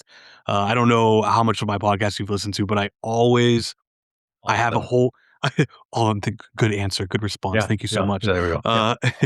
Uh, I every episode that we do where we, introduce a movie to somebody, we have a section where we talk about reviews. And Dave's big pet peeve about reviews are the one-star bombings or any type of bombings for no reason. So with Vanilla Sky, since you brought it up, I'll bring up Vanilla Sky. I talk about how someone gave the movie 1 out of 10 to literally say they only watched the first half of the movie, they got bored with it and turned it off. Look, Yeah. sorry, I'm gonna go on a tangent for a second. It's No. I understand maybe you weren't feeling it, you didn't like it, you turned it off, didn't wanna watch it. That's fine. No one says that you have to watch something you're not enjoying, and you're allowed to not enjoy it.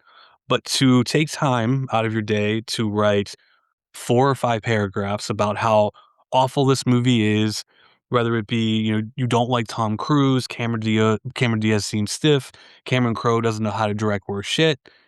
That's fine. You can have all of these opinions, but you didn't take the time to sit through the film to see what it was trying to tell you. You didn't make accurate judgments on things. You're just jumping to conclusions. You don't like Tom Cruise because of Scientology, or you don't like, Cameron Diaz because she has blonde hair. Like, that's the kind of shit that I see all the time with these movies, and it's all movies, it's every movie, and, with I'm a big fan of the Scream franchise, and there's a lot of stuff going on with the Scream franchise right now. I just know everyone's like, Scream 7's gonna get, 1 star bombarded because of everything that happened last year, and it's just like, that's just not fair to the people behind these films and you're allowed to not like them. And if you can wholeheartedly write a 1-star review about why this movie is not for you, that's fine. And that's okay. We base our viewing judgments on these ratings. So when you have these people, I don't, but if you have these people that are, okay, well, I got to see what the Rotten Tomatoes score is. I don't know, it got a 49%, but it was only reviewed by 4 people. And then the Star Wars movie has 100% because it was reviewed by 279 people. So where's the fair judgment when it comes to rating these things? So that's one of my favorite things to do on my podcast. I love to find people who just write these absolute shitty ass reviews for no reason and how dramatic they are. So You sorry, I did had a to get good that out. job on that. No, you did a great job on that Thank you. podcast, by the way. That was, Thank you so but much. yeah, I couldn't agree more. Like I have being on the receiving end of that as well. You're right. It's like super frustrating when people are like, well, this movie 100% fresh. And it's like, it had one review. That's Mhm. probably the filmmaker. Like that's Right. what Right. you're judging it on. Like, Yeah. and I think horror in particular, we get shat on a lot by the rest of the filmmaking community because they're like, oh, Mm, it's horror. Right. And it's like, well, okay, that's great, but way to be closed minded on mm, things. And I think, as a filmmaker, I love Letterboxd, but mm, as a filmmaker, I hate Letterboxd. mm, Like you get so many, I don't, I don't want to say you get a lot of bad reviews because people think that they need to be like ultra critical on mm, that, and they feel like that gives them credibility. mm, When it gets down to it, why did you enjoy the film or didn't you? And if yeah. I love reviews where like, if you like this movie, you like this movie, Mm, or I personally thought this. You may not think that. Go see it and tell me what you think. yeah. Right? Have your own opinion, but the absolute ridiculousness of spending how many minutes to write a review that sucked and tells other people not to watch your movie because that's what you're doing, Mhm, right? Like for someone like me who went into debt to make a movie, right? Every review is important because one bad review might mean 10 people don't watch the movie or maybe 100 people don't watch the movie, yeah. right? And so I stopped looking at, again, I never looked at IMDb because, we got bombed on the first day. Well, Yeah. like I said, the first 5 minutes. There's no way somebody watched a 98 minute film in No. 5 minutes and then No. reviewed it in Russia. Mhm, But, you know, and again, it was like, well, if you remove the foreign reviews, we have an 8.4 on IMDb. But if you add the foreign reviews, we have a 4.2, whatever. And regardless of that, you yeah. still got people loving the movie and watching the movie. And it's interesting, they'll leave more reviews and more comments on a TikTok post or an Instagram post than they will on IMDb or Amazon or Letterboxd, right? Mhm, And that's when you connect to an audience. It's funny how many movies that you look at that get terrible reviews and you're like, these are classic movies, or these are, phenomenal movies that you would have anybody in the filmmaking or film watching community would have a hard time saying that this isn't a good movie. yeah. Whereas you have thousands of people saying it sucks. Mhm, And if you can't take the time, like you said, to watch the film and you can take the time to write a bad review, that's just dishonest, mhm, right? Like for sure. we get the one thing that sucks for us is that about every week I get a really harsh review on IMDb, and it's somebody that is making some kind of stupid racial. I mean, the review's based on racism, and they'll make these stupid comments. And I don't. I mean, I guess I don't. I don't know if I have a Wikipedia page. I should look, but I don't hide what my ethnicity is if Yeah, you ask me, but I also don't throw it out there because, sure. like I said, I prefer that we're all more similar than we are dissimilar, and Yeah. so I don't believe in the characters that I do unless it's essential to the character. Yeah, I just want to be a person. sure. Like I don't want you to see me as anyone other than the character I'm playing. Yeah, And when I'm talking to you, I don't there's I don't want you to see me as anybody other than Morley.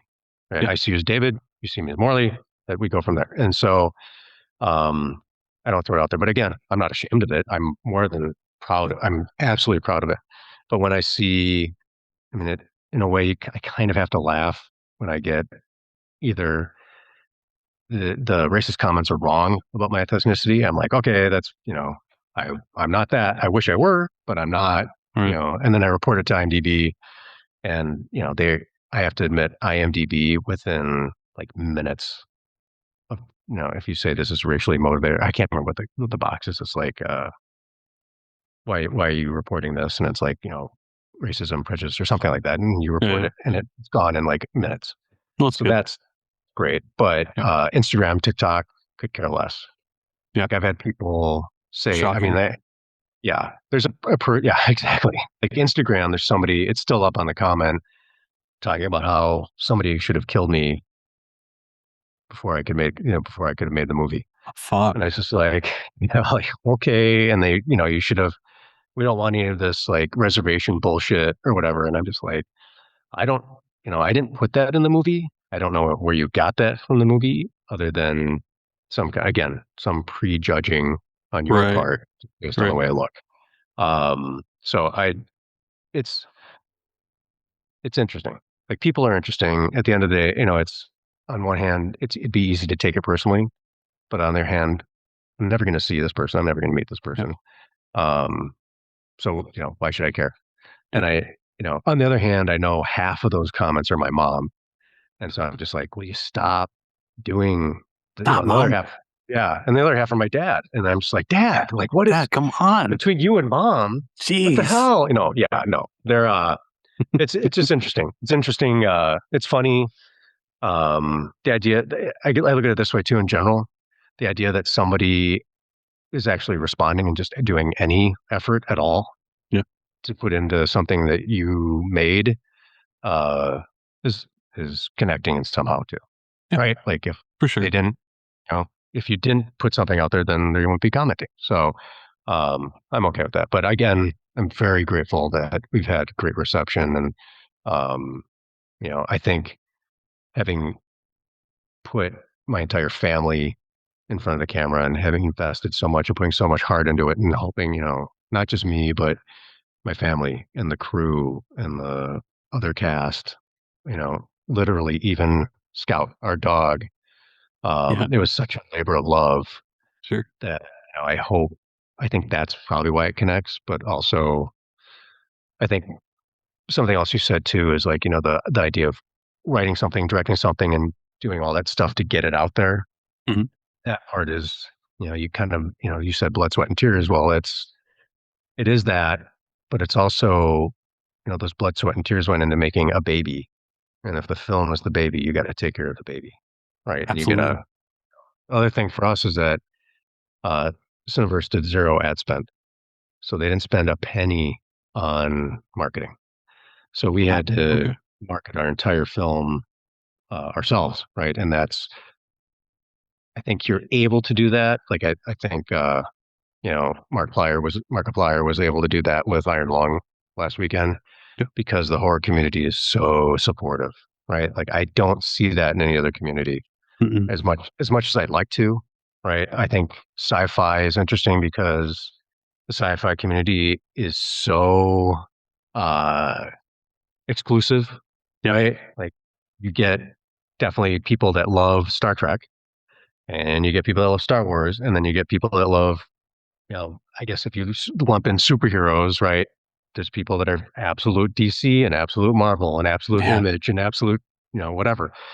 But horror community, it's just like every genre, everything will look at anything. And I think, study after study has shown if it's a drama, people are less likely to watch it when they're Mhm. scrolling because they see it as like an investment of their time and energy, which is Yeah. interesting. Like you're like, oh, that's my energy going into this. I'm actively participating and having to watch this film. It's a have Mhm. to Yeah. versus like horror. People are always like, oh, I'll take a chance. Yeah. Right. So studies are like, yeah, even if it's not good, people are willing to watch it because it stimulates a part of their brain that, is emotional, and it's, fear is, I mean, it's fear. And I think it's also the area of your brain that incorporates fight or flight. Mhm. Yeah. And, you know, that stimulation is what you're seeking. and Yep. so you're willing to watch something that on a whim. Yep. So if the poster's interesting, the one sheet's interesting, great, let's watch it and see Yep. if it's any good, see what the filmmakers did. But Yep. there's also a lot of, I feel like in the what was the last 5 years when we had the golden age of streaming, Oh yeah. there is so much content. I So mean, much. a lot. Oh my There's a god. lot. Can't keep up. Timothy. No. And I feel like I'll watch something. I'm like, whoa, this film was amazing. And who was in it? And when did Mm. this come out? Why have I never heard of this film? Yeah. Whatever. Um, and sometimes too, you watch a movie and you're like, why did I never hear this movie? And you watch it and you're like, oh, Mm. this is why. Yeah. Like, Yep. Yep. I wasn't, get it. I get it. yeah. I think it's okay to be a little more, expectant of studio films to do well or to be good, at least production value, Yep. because they're throwing hundreds of millions of dollars at, well, you know, or even just $10 million. There's, I think there can be an expectation that it should be of a certain quality. Um, so when it's not, it's kind of disappointing. Whereas I think true independent film features, um, I think we should at least give a Mhm. little more leeway because, you know, again, you're scraping together every possible penny to make something and just hoping that praying that it gets completed and then gets delivered somewhere. Yeah. So, and seen by people. So it's kind of, again, it's a weird industry. It's different. But Yeah. yeah, it'll be interesting to see where we head, especially right now, or in the United States, production is down like 68%, Yeah. which is a shock to the system. It's sad. Yeah. It is, and I think as we're getting inundated with studio remakes, right? And I just saw Always 824 just got the license to Texas Chainsaw Massacre, right? And saw it's that. Yeah. right, so they have a remake planned, and they have a new movie planned, and they have a television series planned, and after watching Welcome to Derry, Yep. I have high hopes again for television, right? Because you can do something new and Fantastic. interesting. Yep. Yeah, like you can do something phenomenal and surprising and wonderful. Um, so there's hope there, Mm. but I don't need to see the 15th remake of something that came out 2 years ago. Like Yep. I have no interest in that, no matter what genre. And sometimes there's a perfect movie, you should let it be, right? Agree. Like I agree. I would argue, right? Like you just Yep. I don't need to see a remake of Jaws. I don't care how good the CG can be today or even the practical Yeah. effects. Don't remake that. Don't remake, uh, you know, I am curious to see how Highlander turns out with Henry Cavill, Hmm. Yep. Yep. but, part of me is like, why touch that film? I know. Right? Like remake the second one and the third one. Remake those, Yeah. but Make. Yep. not the first one. Right? Like that's just Yeah. I love original content, and I think I'm a sucker for nostalgia. I talk about that all the time too. Again, Scream being one of my favorite franchises, I can sit here and be like, "All right, here comes another Scream movie again." But I'm a sucker for it, so I do fall into that category when it comes to things like that. But I do agree when it comes to remakes, there are definitely some things like don't touch and things that have been touched. You watch it and you're like, why did you touch this? Prime example. I always talk about the Nightmare on Elm Street remake, the CGI of Freddy coming through the wall, such a fantastic moment in the original film. Wes Craven created it perfectly, and it looked so, I mean, it looked realist. I mean, it was real, and it yeah, was believable, and with this one, it's just, it felt fake and not even effective. So it no, was like sucking the soul out of it. It sucked yeah, the soul out of what you were trying to tell. So, yeah, I completely agree with you on all of that, and that's why it's great when we have films like Uncontained that come along and have someone who wrote it, directed, stars in it, casts their whole entire family, their wife, their two kids, their dog, and they put a spin on a story that maybe from the tagline you're like, all right, well, maybe I've kind of seen something like this before, and then you watch it and you're like, oh, I like what you did there. That was you put your spin on it. And, with having the connections that you obviously have with your wife and children, Yep. definitely translate to screen so well. You get things like that come along. It's really incredible, not only for the people that created it, to feel the response, whatever it might be, but to also have the audience connect with it in a way and post about it on TikTok and things. So Yeah. that's what it's all about. Thank you. Thank you. Yeah. I think you have these, I think when you do it with love, a lot of people say, a lot of filmmakers say, like, I'm a tortured filmmaker or whatever. And I think you can do it that way, but why? If you do it Yeah. with a lot of love, I think there's moments where you're from script, you're like, okay, I want to capture this moment. And this is the idea. And Yep. then frame the camera, you put the actors in the moment, you capture it, and then something happens that's unexpected. And if you allow the scene to breathe, that's the hidden gem. And I Yeah. think Yep. that's if you have excitement and great positive energy on set and you have love, Mhm. then you capture those moments, right? And Agreed. for us, it was like a lot of just letting us be with the kids and Sure. letting them, like for Brooke, I always think it's funny when people are like, well, the the little girl was a terrible actor, and it's like she wasn't acting. What the fuck are you talking about? Like she's Yeah. Yeah. 2. I set her in a situation. I know my daughter, and I know she's going to respond this way. And Exactly. if we're lucky, she's going to do that. But there's no acting. Like, what are you talking about? So, um, but you get those lucky gems where it's like for example, there's a moment where she and I walk up to the window. We look down at the woman, and she's sitting outside the door waiting for her son to change back. And just Brooke's like, "Don't you see her?" And it's just Mm. like such a phenomenal line when you think about the dual meaning Yeah. behind, like, "Don't you see her?" Like in that moment, don't you see her? But also physically, don't you see her? And it's just like, Mhm. oh, that's or when I'm on the treadmill. Originally, it was just supposed to be her encouraging me to continue on the treadmill Yep. as part of the character development of becoming more of a family. And then after I set her down, she just said, "You can stay here with us." And I did not plan for that. And it couldn't have been better in that moment where and then as an actor, you can only react to it to Sure. serve the story. So when she did that, it was like, oh, this is so phenomenal that we set this moment up and then we are able to capture that love, Yeah. right? That exchange. And so um, that's, I think, but then also I think about when, not to spoil it, but when Spoiler alert, she, everyone. yeah, spoiler alert, when Brooke is in distress and my wife Nick is the woman comes running around the corner and she slides in to get next to Brooke. Yeah. Yep. And she was a all state softball champion in high school. And so her Okay. slide is like that's Perfect. professional sliding going on, right? Like Professionally. that Yeah. was Yeah. Yeah. just yeah, like and then it just so happened one dead leaf in the snow, swiped camera, Mm. and it was just perfect imagery, right? Like you have this dead leaf in the pure snow, and that's just those moments you're lucky to capture um, by setting up, just hoping to grab those gems.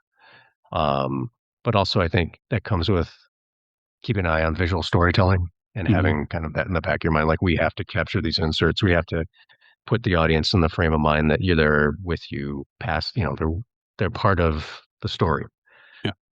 And so I think that um, having that frame of mind and that's the eye that I wanted to go in with. Um, that allows for the movie I think that you want versus let's rush through this. Let's get the, wide single. Great. Let's get this action. Great. We got all the coverage. Let's go. And I think that's a disservice to the entire film if you shoot that way, Mhm. right?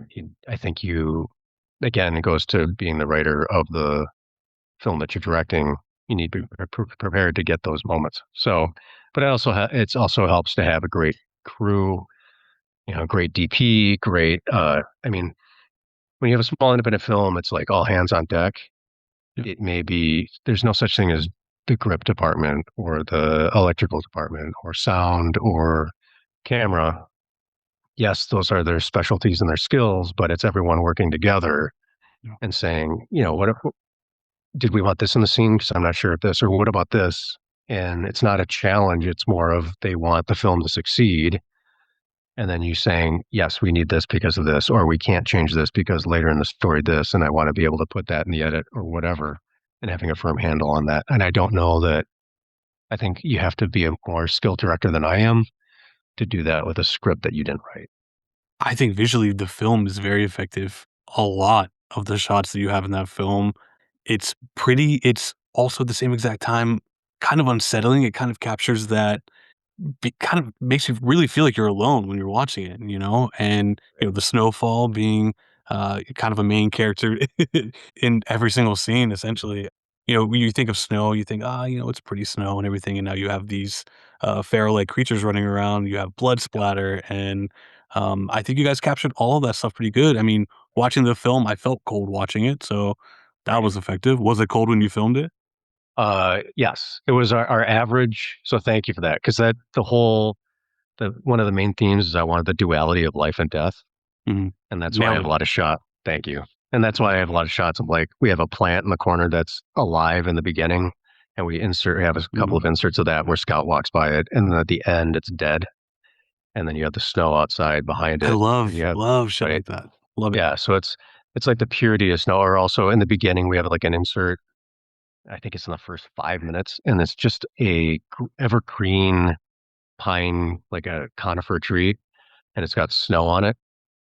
Yeah, Right. And it's yeah. to show that life continues even though you have this frozen empire, right? But you still have the green signs of life that can continue in it, in that ecosystem. And so that's kind of the duality. But yeah, our average shooting temp was negative 13.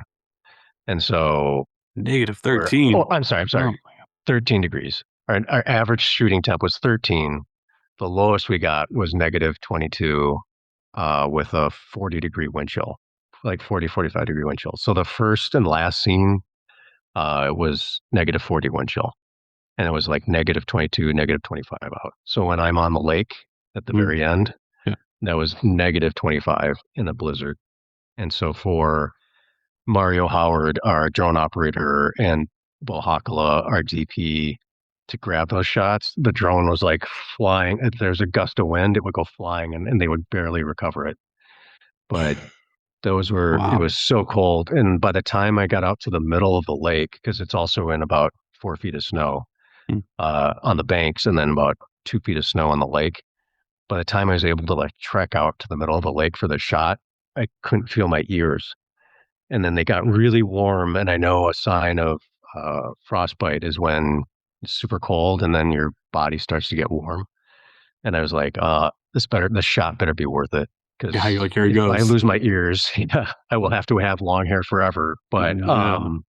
so Oh, man.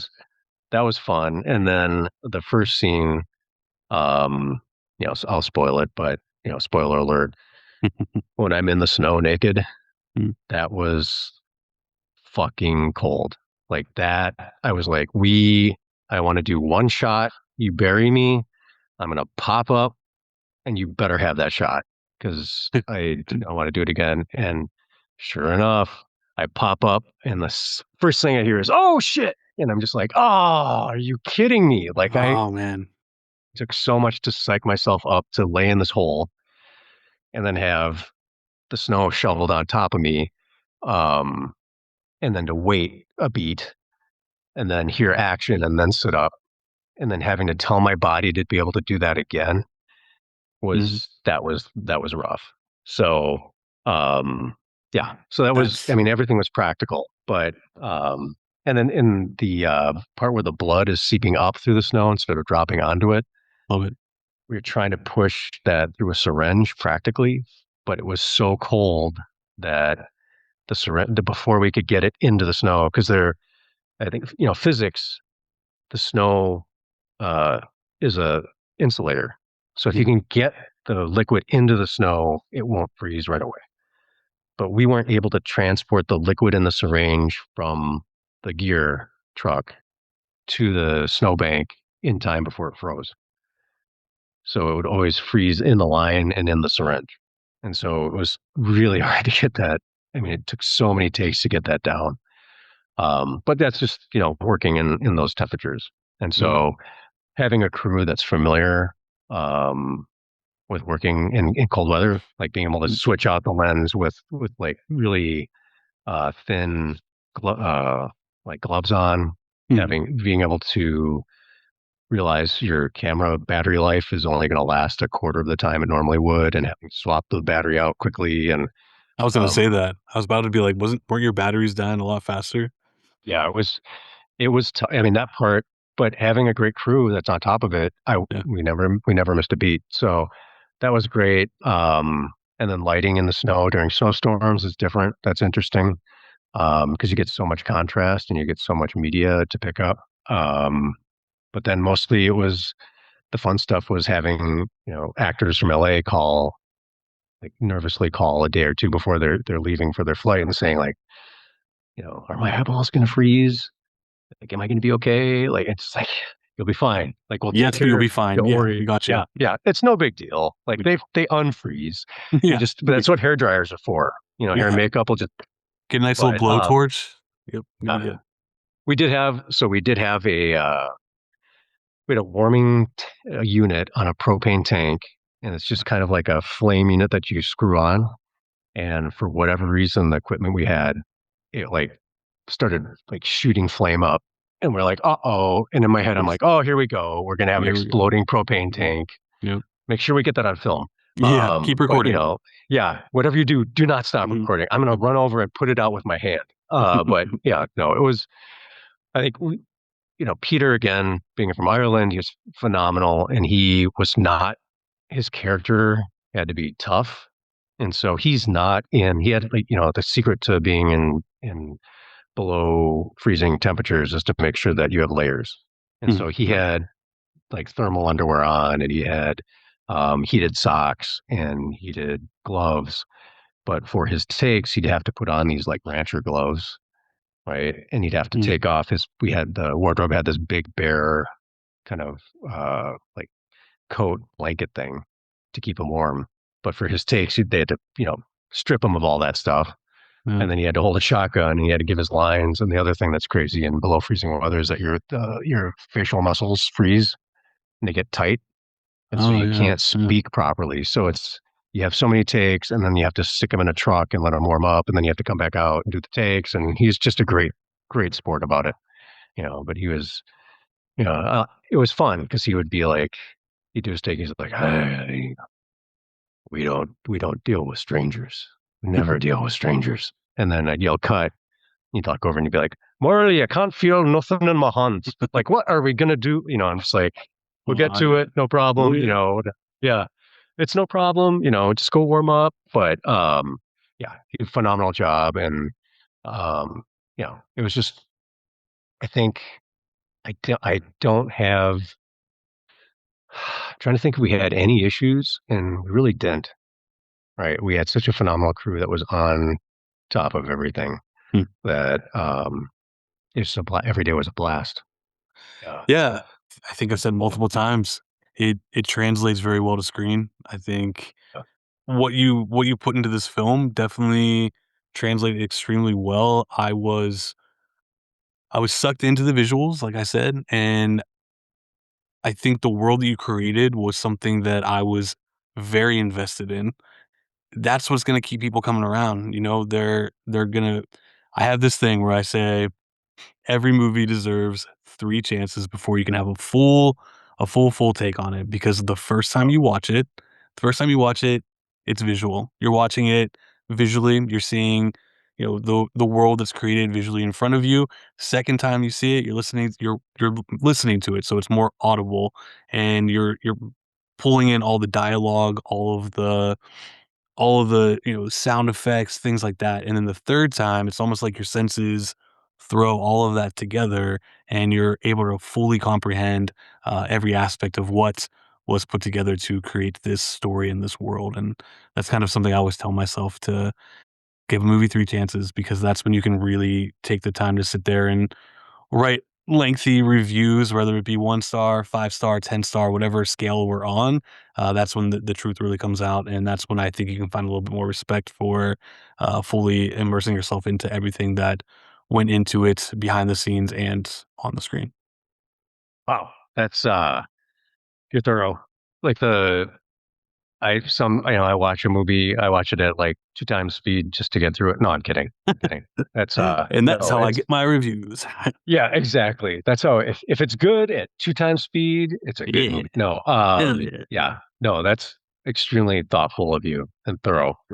I think to take the time to do it 3 times and to really fully absorb like that's true appreciation, I think, for a film. I Yep. mean, for a medium, right? Like that's phenomenal. But yeah, it's interesting because I think you have video games, which I really appreciate video games that are have the storytelling at the forefront, Mm, where that's kind of the goal of the game is the story, and you're doing the quest or whatever, whether it's first person shooter or whatever, right? mm, Role playing, whatever. But that's active participation, so you're completely immersed in it and involved, right? You're mm, actively participating in the story, but you do it a lot because you can't, rarely do you have a video game. If you can solve a video game in an hour, then you're really good at video games. Like that's not the point of the video game. The video game is to get you to come back and play it multiple times, mm, and there's total investment in that. But when it comes to like to film or television, now you're talking about passive participation where really if it's good storytelling, the audience is right along for the ride, right? mhm, They've identified with at least one of the characters, hopefully the protagonist, but um, you know, to be able to appreciate it on multiple levels for the scenery, for the sound, for the dialogue, for the character development, that's I think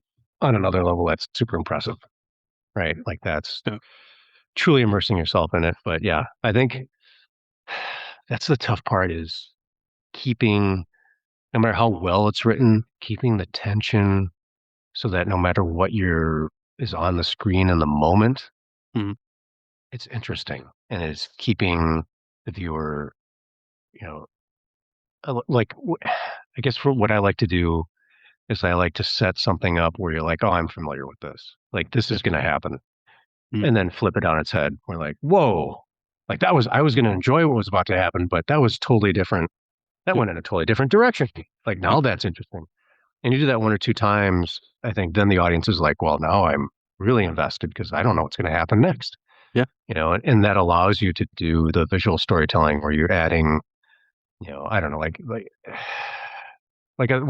when the man is with the kids before the woman shows up and he's made his peace with Jack and they're getting along. mhm, And it's important to me, it was important to have a shot of like the three boots, like Brooke's little tiny oh, boots, Jack's small boots, and then my big boots yep, to show, it's just such a common thing that you see at in any home.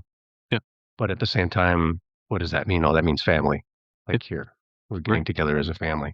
yep, Um, and just sharing in the chores and sharing in the, and then allows you to sneak in some funny parts and stuff where like Jack is looking at my gun compared to his gun or, whatever. And, like he's a kid and I'm not, and he's limited by the fact that he's a kid and he hasn't been allowed to be one since his mom has been gone. sure, And so, just by that visual moment, it allows for the next scene, which is did not expect these militia guys to show up and take Brooke as a hostage. yep, Right. And so, um, that stuff I think is fun, but it's also essential storytelling. And a lot of that I get from like this film is heavily influenced structurally is heavily influenced by Sergio Carbucci, who did a lot of spaghetti westerns. okay, He's like the lesser known Italian spaghetti western guy. Sergio Leone gets a lot of attention, but Carbucci did like the Django series with uh, Franco Nero. okay, He did a lot of stuff where he's extremely anti-fascist and he loved his country, and so he does these. His character is always the country first, Mm. So these sweeping, beautiful, scenic views of Italy. Mm. That's supposed to be the West, but they're just phenomenal locations, and they're the true first character in his movies. But then he always has a character. The protagonist is always flawed in some way, damaged, but has some kind of like specialty or superpower. Right? They're like the fastest gun or the most accurate gun, or both. And then they come in and they help a abandoned family or a down in its luck town or a widowed woman who is in desperate need for help and protection from some outside force, right? Some Yeah. outside fascist force. And then he does come in and he protects them, but then something happens where he loses his power. So his hands get I can't remember which one it was, but the gunfighter's hands get broken. His fingers get broken, so he can't use his guns, and so now he has to rely on and that forces him to realize what is his true character and what is he truly doing and what is his sacrifices for. Mm. And so it's like an introspection of self. And at the end of the movie, the hero wins, but he doesn't get what you want him to get. He doesn't get with the woman. He doesn't get to be with the town. He doesn't get to, he doesn't get the reward. Much like High Noon, And right? Like, it, yeah, Gary Cooper saves the town. No one was going to help him. He ends up shooting the bad guys, but at the end, he throws his badge away and he's done. And he's the leader of the town, and he's earned the right of the town. He's the hero of the town. But he and his wife pack up and they leave. yeah. Right? That's not a happy ending. Right? That's the opposite. But to me, those are interesting. Right? And that's so I followed that structure, but threw in kids and a dog. Mm. So, serious Western with Home Alone vibes to it. But Hell yeah. yeah, so that's kind of, and I should back up to when Brooke had the gun to her head, spoiler alert, we had an awesome art department prop master. His name is Jason Dean Thomas. And he came up with a doll that was Brooke's stand-in. So it was matched her height and her arm length and leg length, so we could put her in the same wardrobe as Brooke, so that when we're carrying her around or putting her in dangerous situations, or when like she has stuff tied around her or whatever I didn't want to put my own daughter in that situation, it's a dummy. And so it was an Elsa dummy, so it was like a I don't know, 3 foot tall Elsa, Oh, go ahead. and then Okay. he put these I'm not sure where it was like the limbs and the legs in order to get the right proportions to Brooke were Mhm. like a skeleton from somewhere from another movie that he did.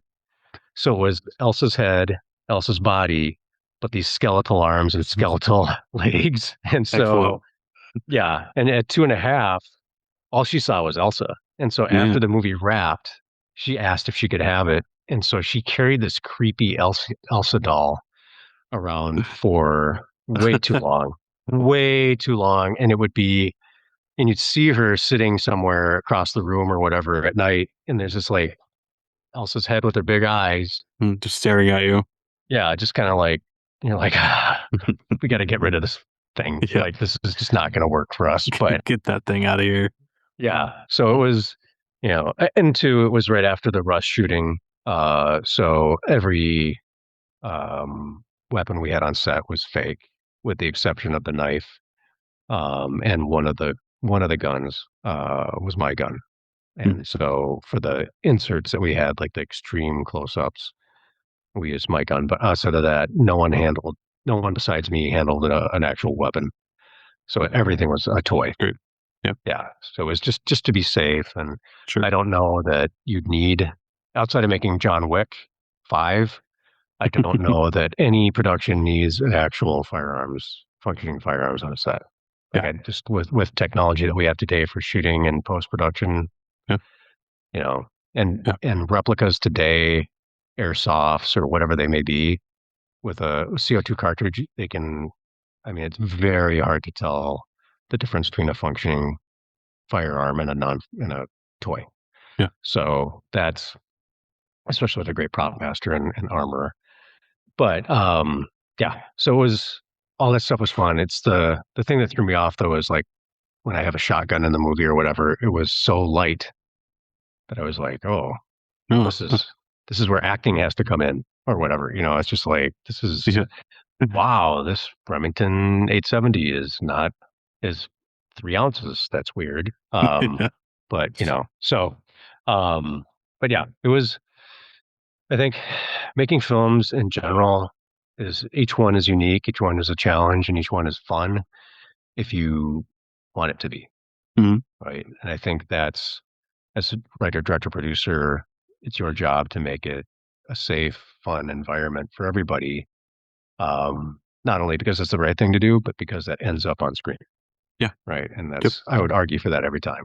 But even if you're doing the most dramatic, horrible, if I had legs, I could kick you type movie, Mhm. it still needs to be a safe, fun environment, right? Yeah. And that'll end up, in the performance. Yeah. So, what do they say? Every great comedic performance is a little bit of, what is it? A little bit of bullying or a little bit of torture, like the meanness to it. And Yeah. every great, mean, terrible performance has a little bit of comedic overtone Yeah. to it, right? Yeah. And I think that's true. But yeah, um, oh, what do I know? I'm just hoping that the next one is we can get into production on the next one and get going on that. But yeah, it's I would love to do a comedy if I ever, I You have a should. few, You're a funny man. but I am. But no, I'm kidding. Yeah, it's Hey, own it. You're good. yeah, You that's are. right. Yeah, You are. we'll see if it's tough because comedy, people just aren't into comedies right now. They don't make money, and Yeah. it's every time someone's like, "Oh, this comedy performed well," it's like, "Yeah, that's great." In the last 2 years, name another one, No. right? So it's, um, yeah, I, I think it's a tough market. It's a tough sell. It's not. It's the filmmaking economy is not what it was a year ago. Yeah. So all that stuff.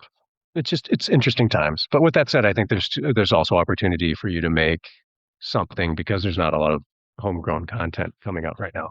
Yep. That allows there's some opportunity there. So we'll see what happens. Yeah. Yeah, I guess we'll I'll, I don't know that if there's anything remotely close to announcing projects anymore. I mean, I think in certain conditions there are, but that seems to be something that's just not.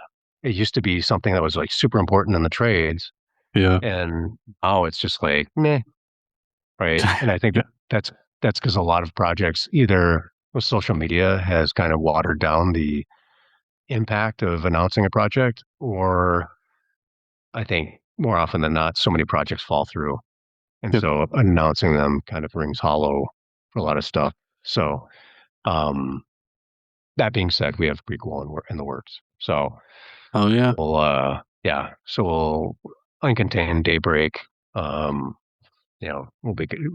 start moving on that soon. And it'll Great. be a prequel to, I don't know how many, I haven't decided how long before Uncontained it happens, Okay. but, a significant time before. Love to hear So that. Love it. yeah, thank you. So we'll Well, we'll see. yeah. It'll be fun. The stunts Yeah. have to be bigger, and there'll be a lot more because we have a budget for this one. True. Um, there'll be a lot. I'm taking a page out of Tom Cruise's book, and I'm going to be even more naked and even in deeper snow. And Listen, you got to do what you got to do. that's right. Everything's That's bigger and badder and bloodier than Yep. the first one. Always, it has to be. Yeah, yeah. We have a lot of it's. It'll be interesting because we have a lot of stunts, and I love doing my own stunts. I don't want to put someone else in the position to do something that I wouldn't do myself. But also, I think insurance wise, there you can push a threshold. Like uh, if I do this stunt and I get injured, well, then we're not going to have a movie. So Yeah. there's a limit. Plus, some performers are so phenomenal today at what they do. You can try and do certain things. Like I would never try to fall downstairs, or I would never jump No. anything more than 20 feet. Right? Like Yep. maybe 30 feet. But no, I'm kidding. I wouldn't jump more than 2 feet. Like Listen, I think, yeah, but the being naked in snow, being cold outside, I'm all for that. Doing this next one will have a lot more. We'll have, I don't know how many more times zombies. 10 times, 20 times the zombies. There'll be a lot of zombie killing, a lot of knife oh yeah, action in this one. So the knife will get a workout in this one. Um, but yeah, so the it's knife workout. Love it. yeah, it'll be fun. So it'll be a lot more. This is more if Uncontained was the Western kind of slow burn Western Carbucci. This one will be more of a closer to like the in between space, the kind of like in between country between like World War Z and Night of the Living Dead. I know it's a Oh big, yeah. it's a big country, No. but Yeah. No, it's great. maybe maybe it's a Zack Snyder kind of, Okay. yeah, Hey, well, yeah, but not more like 300. I don't know. I'm blowing it. It's listen. it's The Wire meets the A Team. No, that's not right. Whole different movie, you guys. Whole different movie. Yeah, yeah. It's The Gray meets Baby's Day Out. No, no, Yeah, no, that's not excellent. it. Yeah, 3 Minute Baby Mm, meets Terminator. That's it. That's there it. we It's go. Three That's Minute it. Baby Terminator. I Yeah, can see the connection. It yeah, works. It works. yeah. There we go. That's gonna be it. So Well, I mean, hey, you guys heard it here. We have a prequel coming. I'm excited to hear that, and I know that there are so many other people out there that are excited to hear that as well. So that's really great news. I think one thing I really do have to ask you though, with yeah. bouncing off of this prequel thing, for those who have not seen Uncontained, how would you sell that movie to an audience with just one sentence directly from you? Mm, one It sentence. could be a run-on sentence. That's fine. A long run-on sentence to sell. Are you asking for the log line, or are you asking for like what would I say Just to somebody to watch the movie? I think just something that you would say for someone to watch a movie. How would Morley Nelson in a casual conversation, not to a Hollywood executive, sell this movie to someone to watch? Mm, boy, that's a tough one. Kung Fu Scouty? No. Mm, if, boy, well, if you want to see, I mean, I guess I would say if I'm meeting somebody at a party in a casual conversation, and I just say like, I hate wearing clothes, and I wanted to do a movie where I'm just naked 9/10 of the time. This is, that's pretty much what it is. Um, the 1/10 that I am clothed is when I'm around my kids. So, for sure check it out. Oh, and there's snow, but All right. I, I guess I would say it's a, it's a zombie film that is asking the audience two very important moral questions and done in a way that it's something that you would probably be hopefully talking about the next day or the next week or the next month. But um, you know, nah, that's not. That's to come see a really cool knife stab a bunch of people. That would be the line. If you want to see a cool knife stab a bunch of people, this is the movie for you. Come for the Dead or nudity, alive. stay for Yeah. the zombies. Yeah. So Stay for the knife zombie. Yeah. The knife zombie, knifing yeah. the zombies. Yeah. Well, and the people. Like, I think I actually knife more people than zombies. Yeah, Um, yeah. That's yeah. yeah. Or maybe it's darts, farts, and zombie cards or something. I don't know. Actually, that's No, that, it. That's what you needed right there. That's yeah. that's the tagline. Yep. Yep.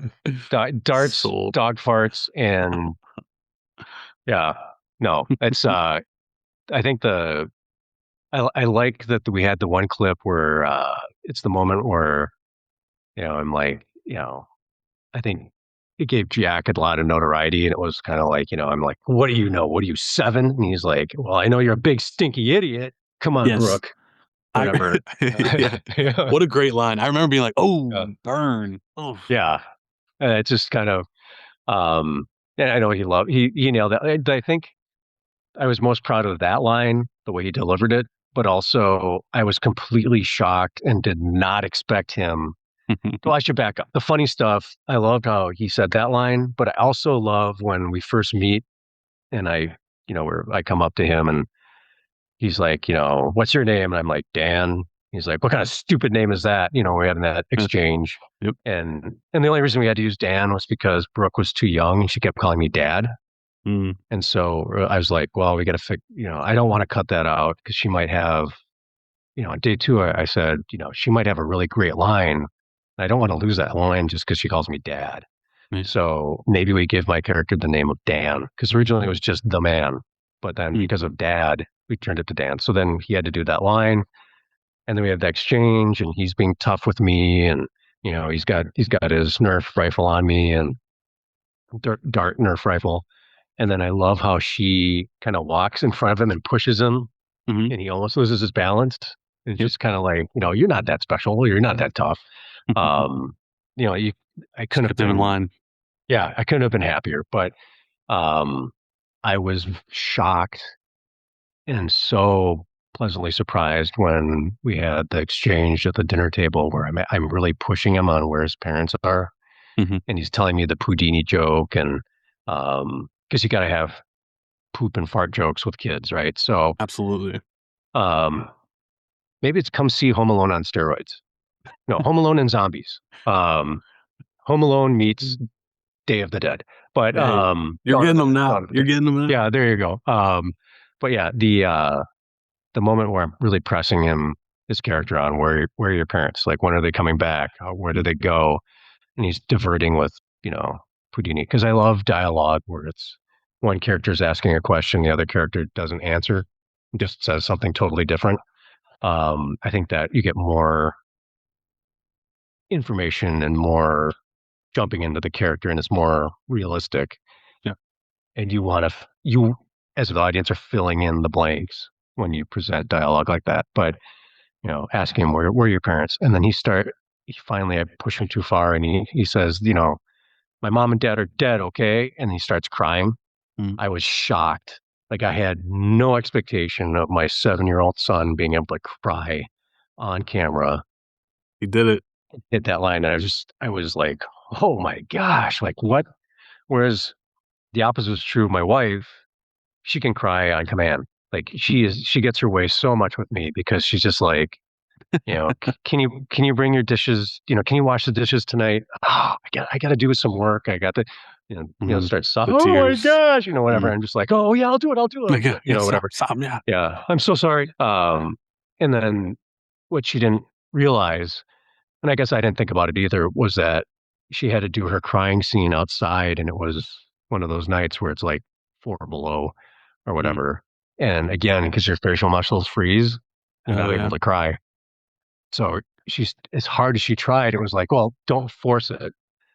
But she's like, what the heck's going on? Like, I usually pull the guns Why can out. I do this? Like, yeah. She's like, but it happened. So it was like, that was interesting. And then, but yeah, and then having her cry when it was unexpected, that was great. But yeah, it's just it's interesting too to have a wife where people are like, I hear it all the time where it was at the premiere, it was at, there's other places where I'm at where people are like, oh man, I love her. What other movie was she in? Because I recognize her from that TV show. Or like I can't remember what theater we were at, we were watching it, and these 2 women were walking out, and one was like, I really liked her in that TV show. Which one was it? And she's like, was it the one with so and so? And I was just like, that is not her. Like, not her. Yeah, but great because what an honor. Yeah, yeah, like you're identifying her as somebody else. Yeah. She must be doing a great job. So that was good. And then yeah, so it was nice. And then not having it was I it was purposeful. Like Gen Z does not like they don't like seeing anything passionate as far as romance. Like no passionate romance, no kissing, hand holding, any of that stuff. So I purposely didn't have that in the movie.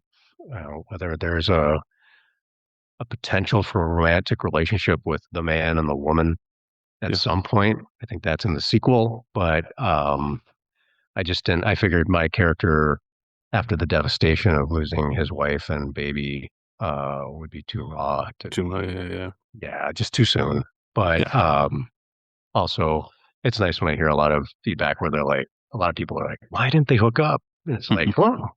oh, oh, you wanted that. That's great. Yeah. So, Yeah. Stick around. um, yeah, Let's see what yeah, happens. come for the sequel. Yeah.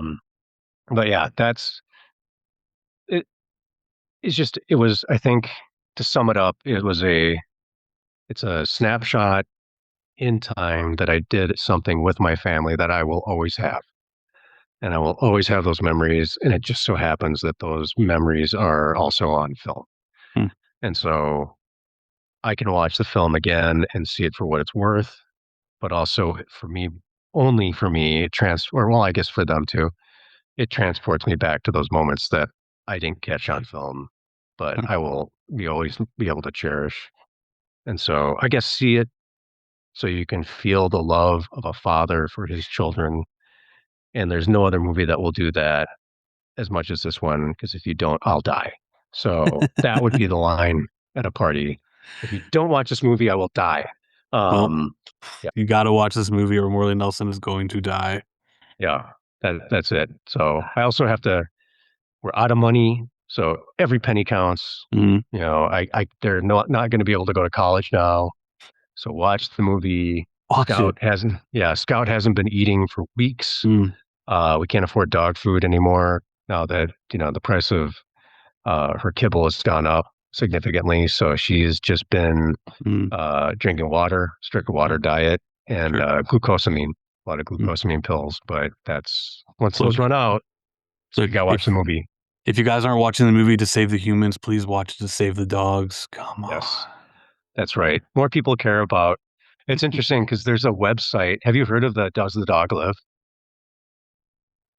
So I didn't until this movie. I had no Okay. idea about it. So Yeah. Yeah. Does the dog live? And I was like, oh, I got to get on that website because mhm. sure enough, they're like, no, she dies. And I'm like, no, Mm. no. Like, why?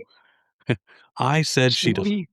Yeah. I'm like, she's clearly in the Yeah, car at the, spoiler. that's what. Well, Um, yeah, that's what I was gonna say. I yeah. mean, uh, I wanted to work in, I do have this like backpack for her. I don't know. Do you have a backpack for your dog that they can sit don't have in? a backpack, no, but I would Okay. love for him to not be too crazy to be in one. But yes, no, we don't. Okay. So we have a backpack. It looks, if it's on her by herself and she's running around, she looks like a Teenage Mutant Ninja Turtle dog, Perfect. but it's got straps. And for the longest time, I was like, how can I work this into the movie? And I Mm. just, she's not my dog in the movie. She's Jack's dog, Yeah. right? So she can sense. But I was like, how do I have her? And could I like double gun something where she's like right here and just like, I'm like, nah, it'd be too comical. Or I was trying to work out at the end scene where I turn around and there she is on my backpack. Uh-huh. And I'm like, nah, that wouldn't work. She needs to be with Jack and Brooke now. Because now you put them in that situation. The woman Mm. has two kids that are changers, right? Yeah. So Scout is more important than ever for her not to get eaten. So, but yeah, it's it's all good. Like I All think good. watch it for the um zombie kills because the world's shortest zombie kills a lot of people. Yes. I guess that makes sense, right? Like, Mhm. because he would be the shortest zombie, I guess. But For sure. yeah, no. Watch a 7-year-old devour an entire adult woman and an entire adult man. Yeah. So there's no evidence of the body. The 7-year-old's a badass, guys. I promise. Yeah, Promise. he there's a lot of it's interesting at their school. Again, I think it's probably because of the community we're in. They go to a private school where they have a Mm. very strong anti-bullying program. So they do every week. They work on not being a bully and understanding different communities. It's not part of your own. Hell So yeah. that's Love that. phenomenal. And because of that, they've been very nice, not treating him differently because he's, you know, you can see him online at any time. You can see him on social media. You can see, there's posts where there's like 20 million views of Jack giving the line about, you're just a big stinky idiot. And it has not affected his friendships at all. Amazing. So Good. yeah, so that's been nice. Brooke she's a little firecracker. So she's kind of, I don't know whether there's a movie or not. It wouldn't have mattered because her personality is so huge for such a tiny little thing that I think it wouldn't have mattered. It doesn't matter. But so she gets a lot from her mom. So in our household, the guys are kind of more reserved, and then the females in our house are just insane. Sure. But yeah, so it's kind of that part's nice. Yeah, awesome. Well, yeah. Listen, Morley, I think you're very passionate about the things you love, and rightfully so. So yeah, I mean, again, guys, please go watch Uncontained, written, directed, produced, and starring Morley Nelson. It is streaming on Amazon Prime and on Tubi, so please go check that out. Wow, nailed it. Good job. Thank you. Thanks.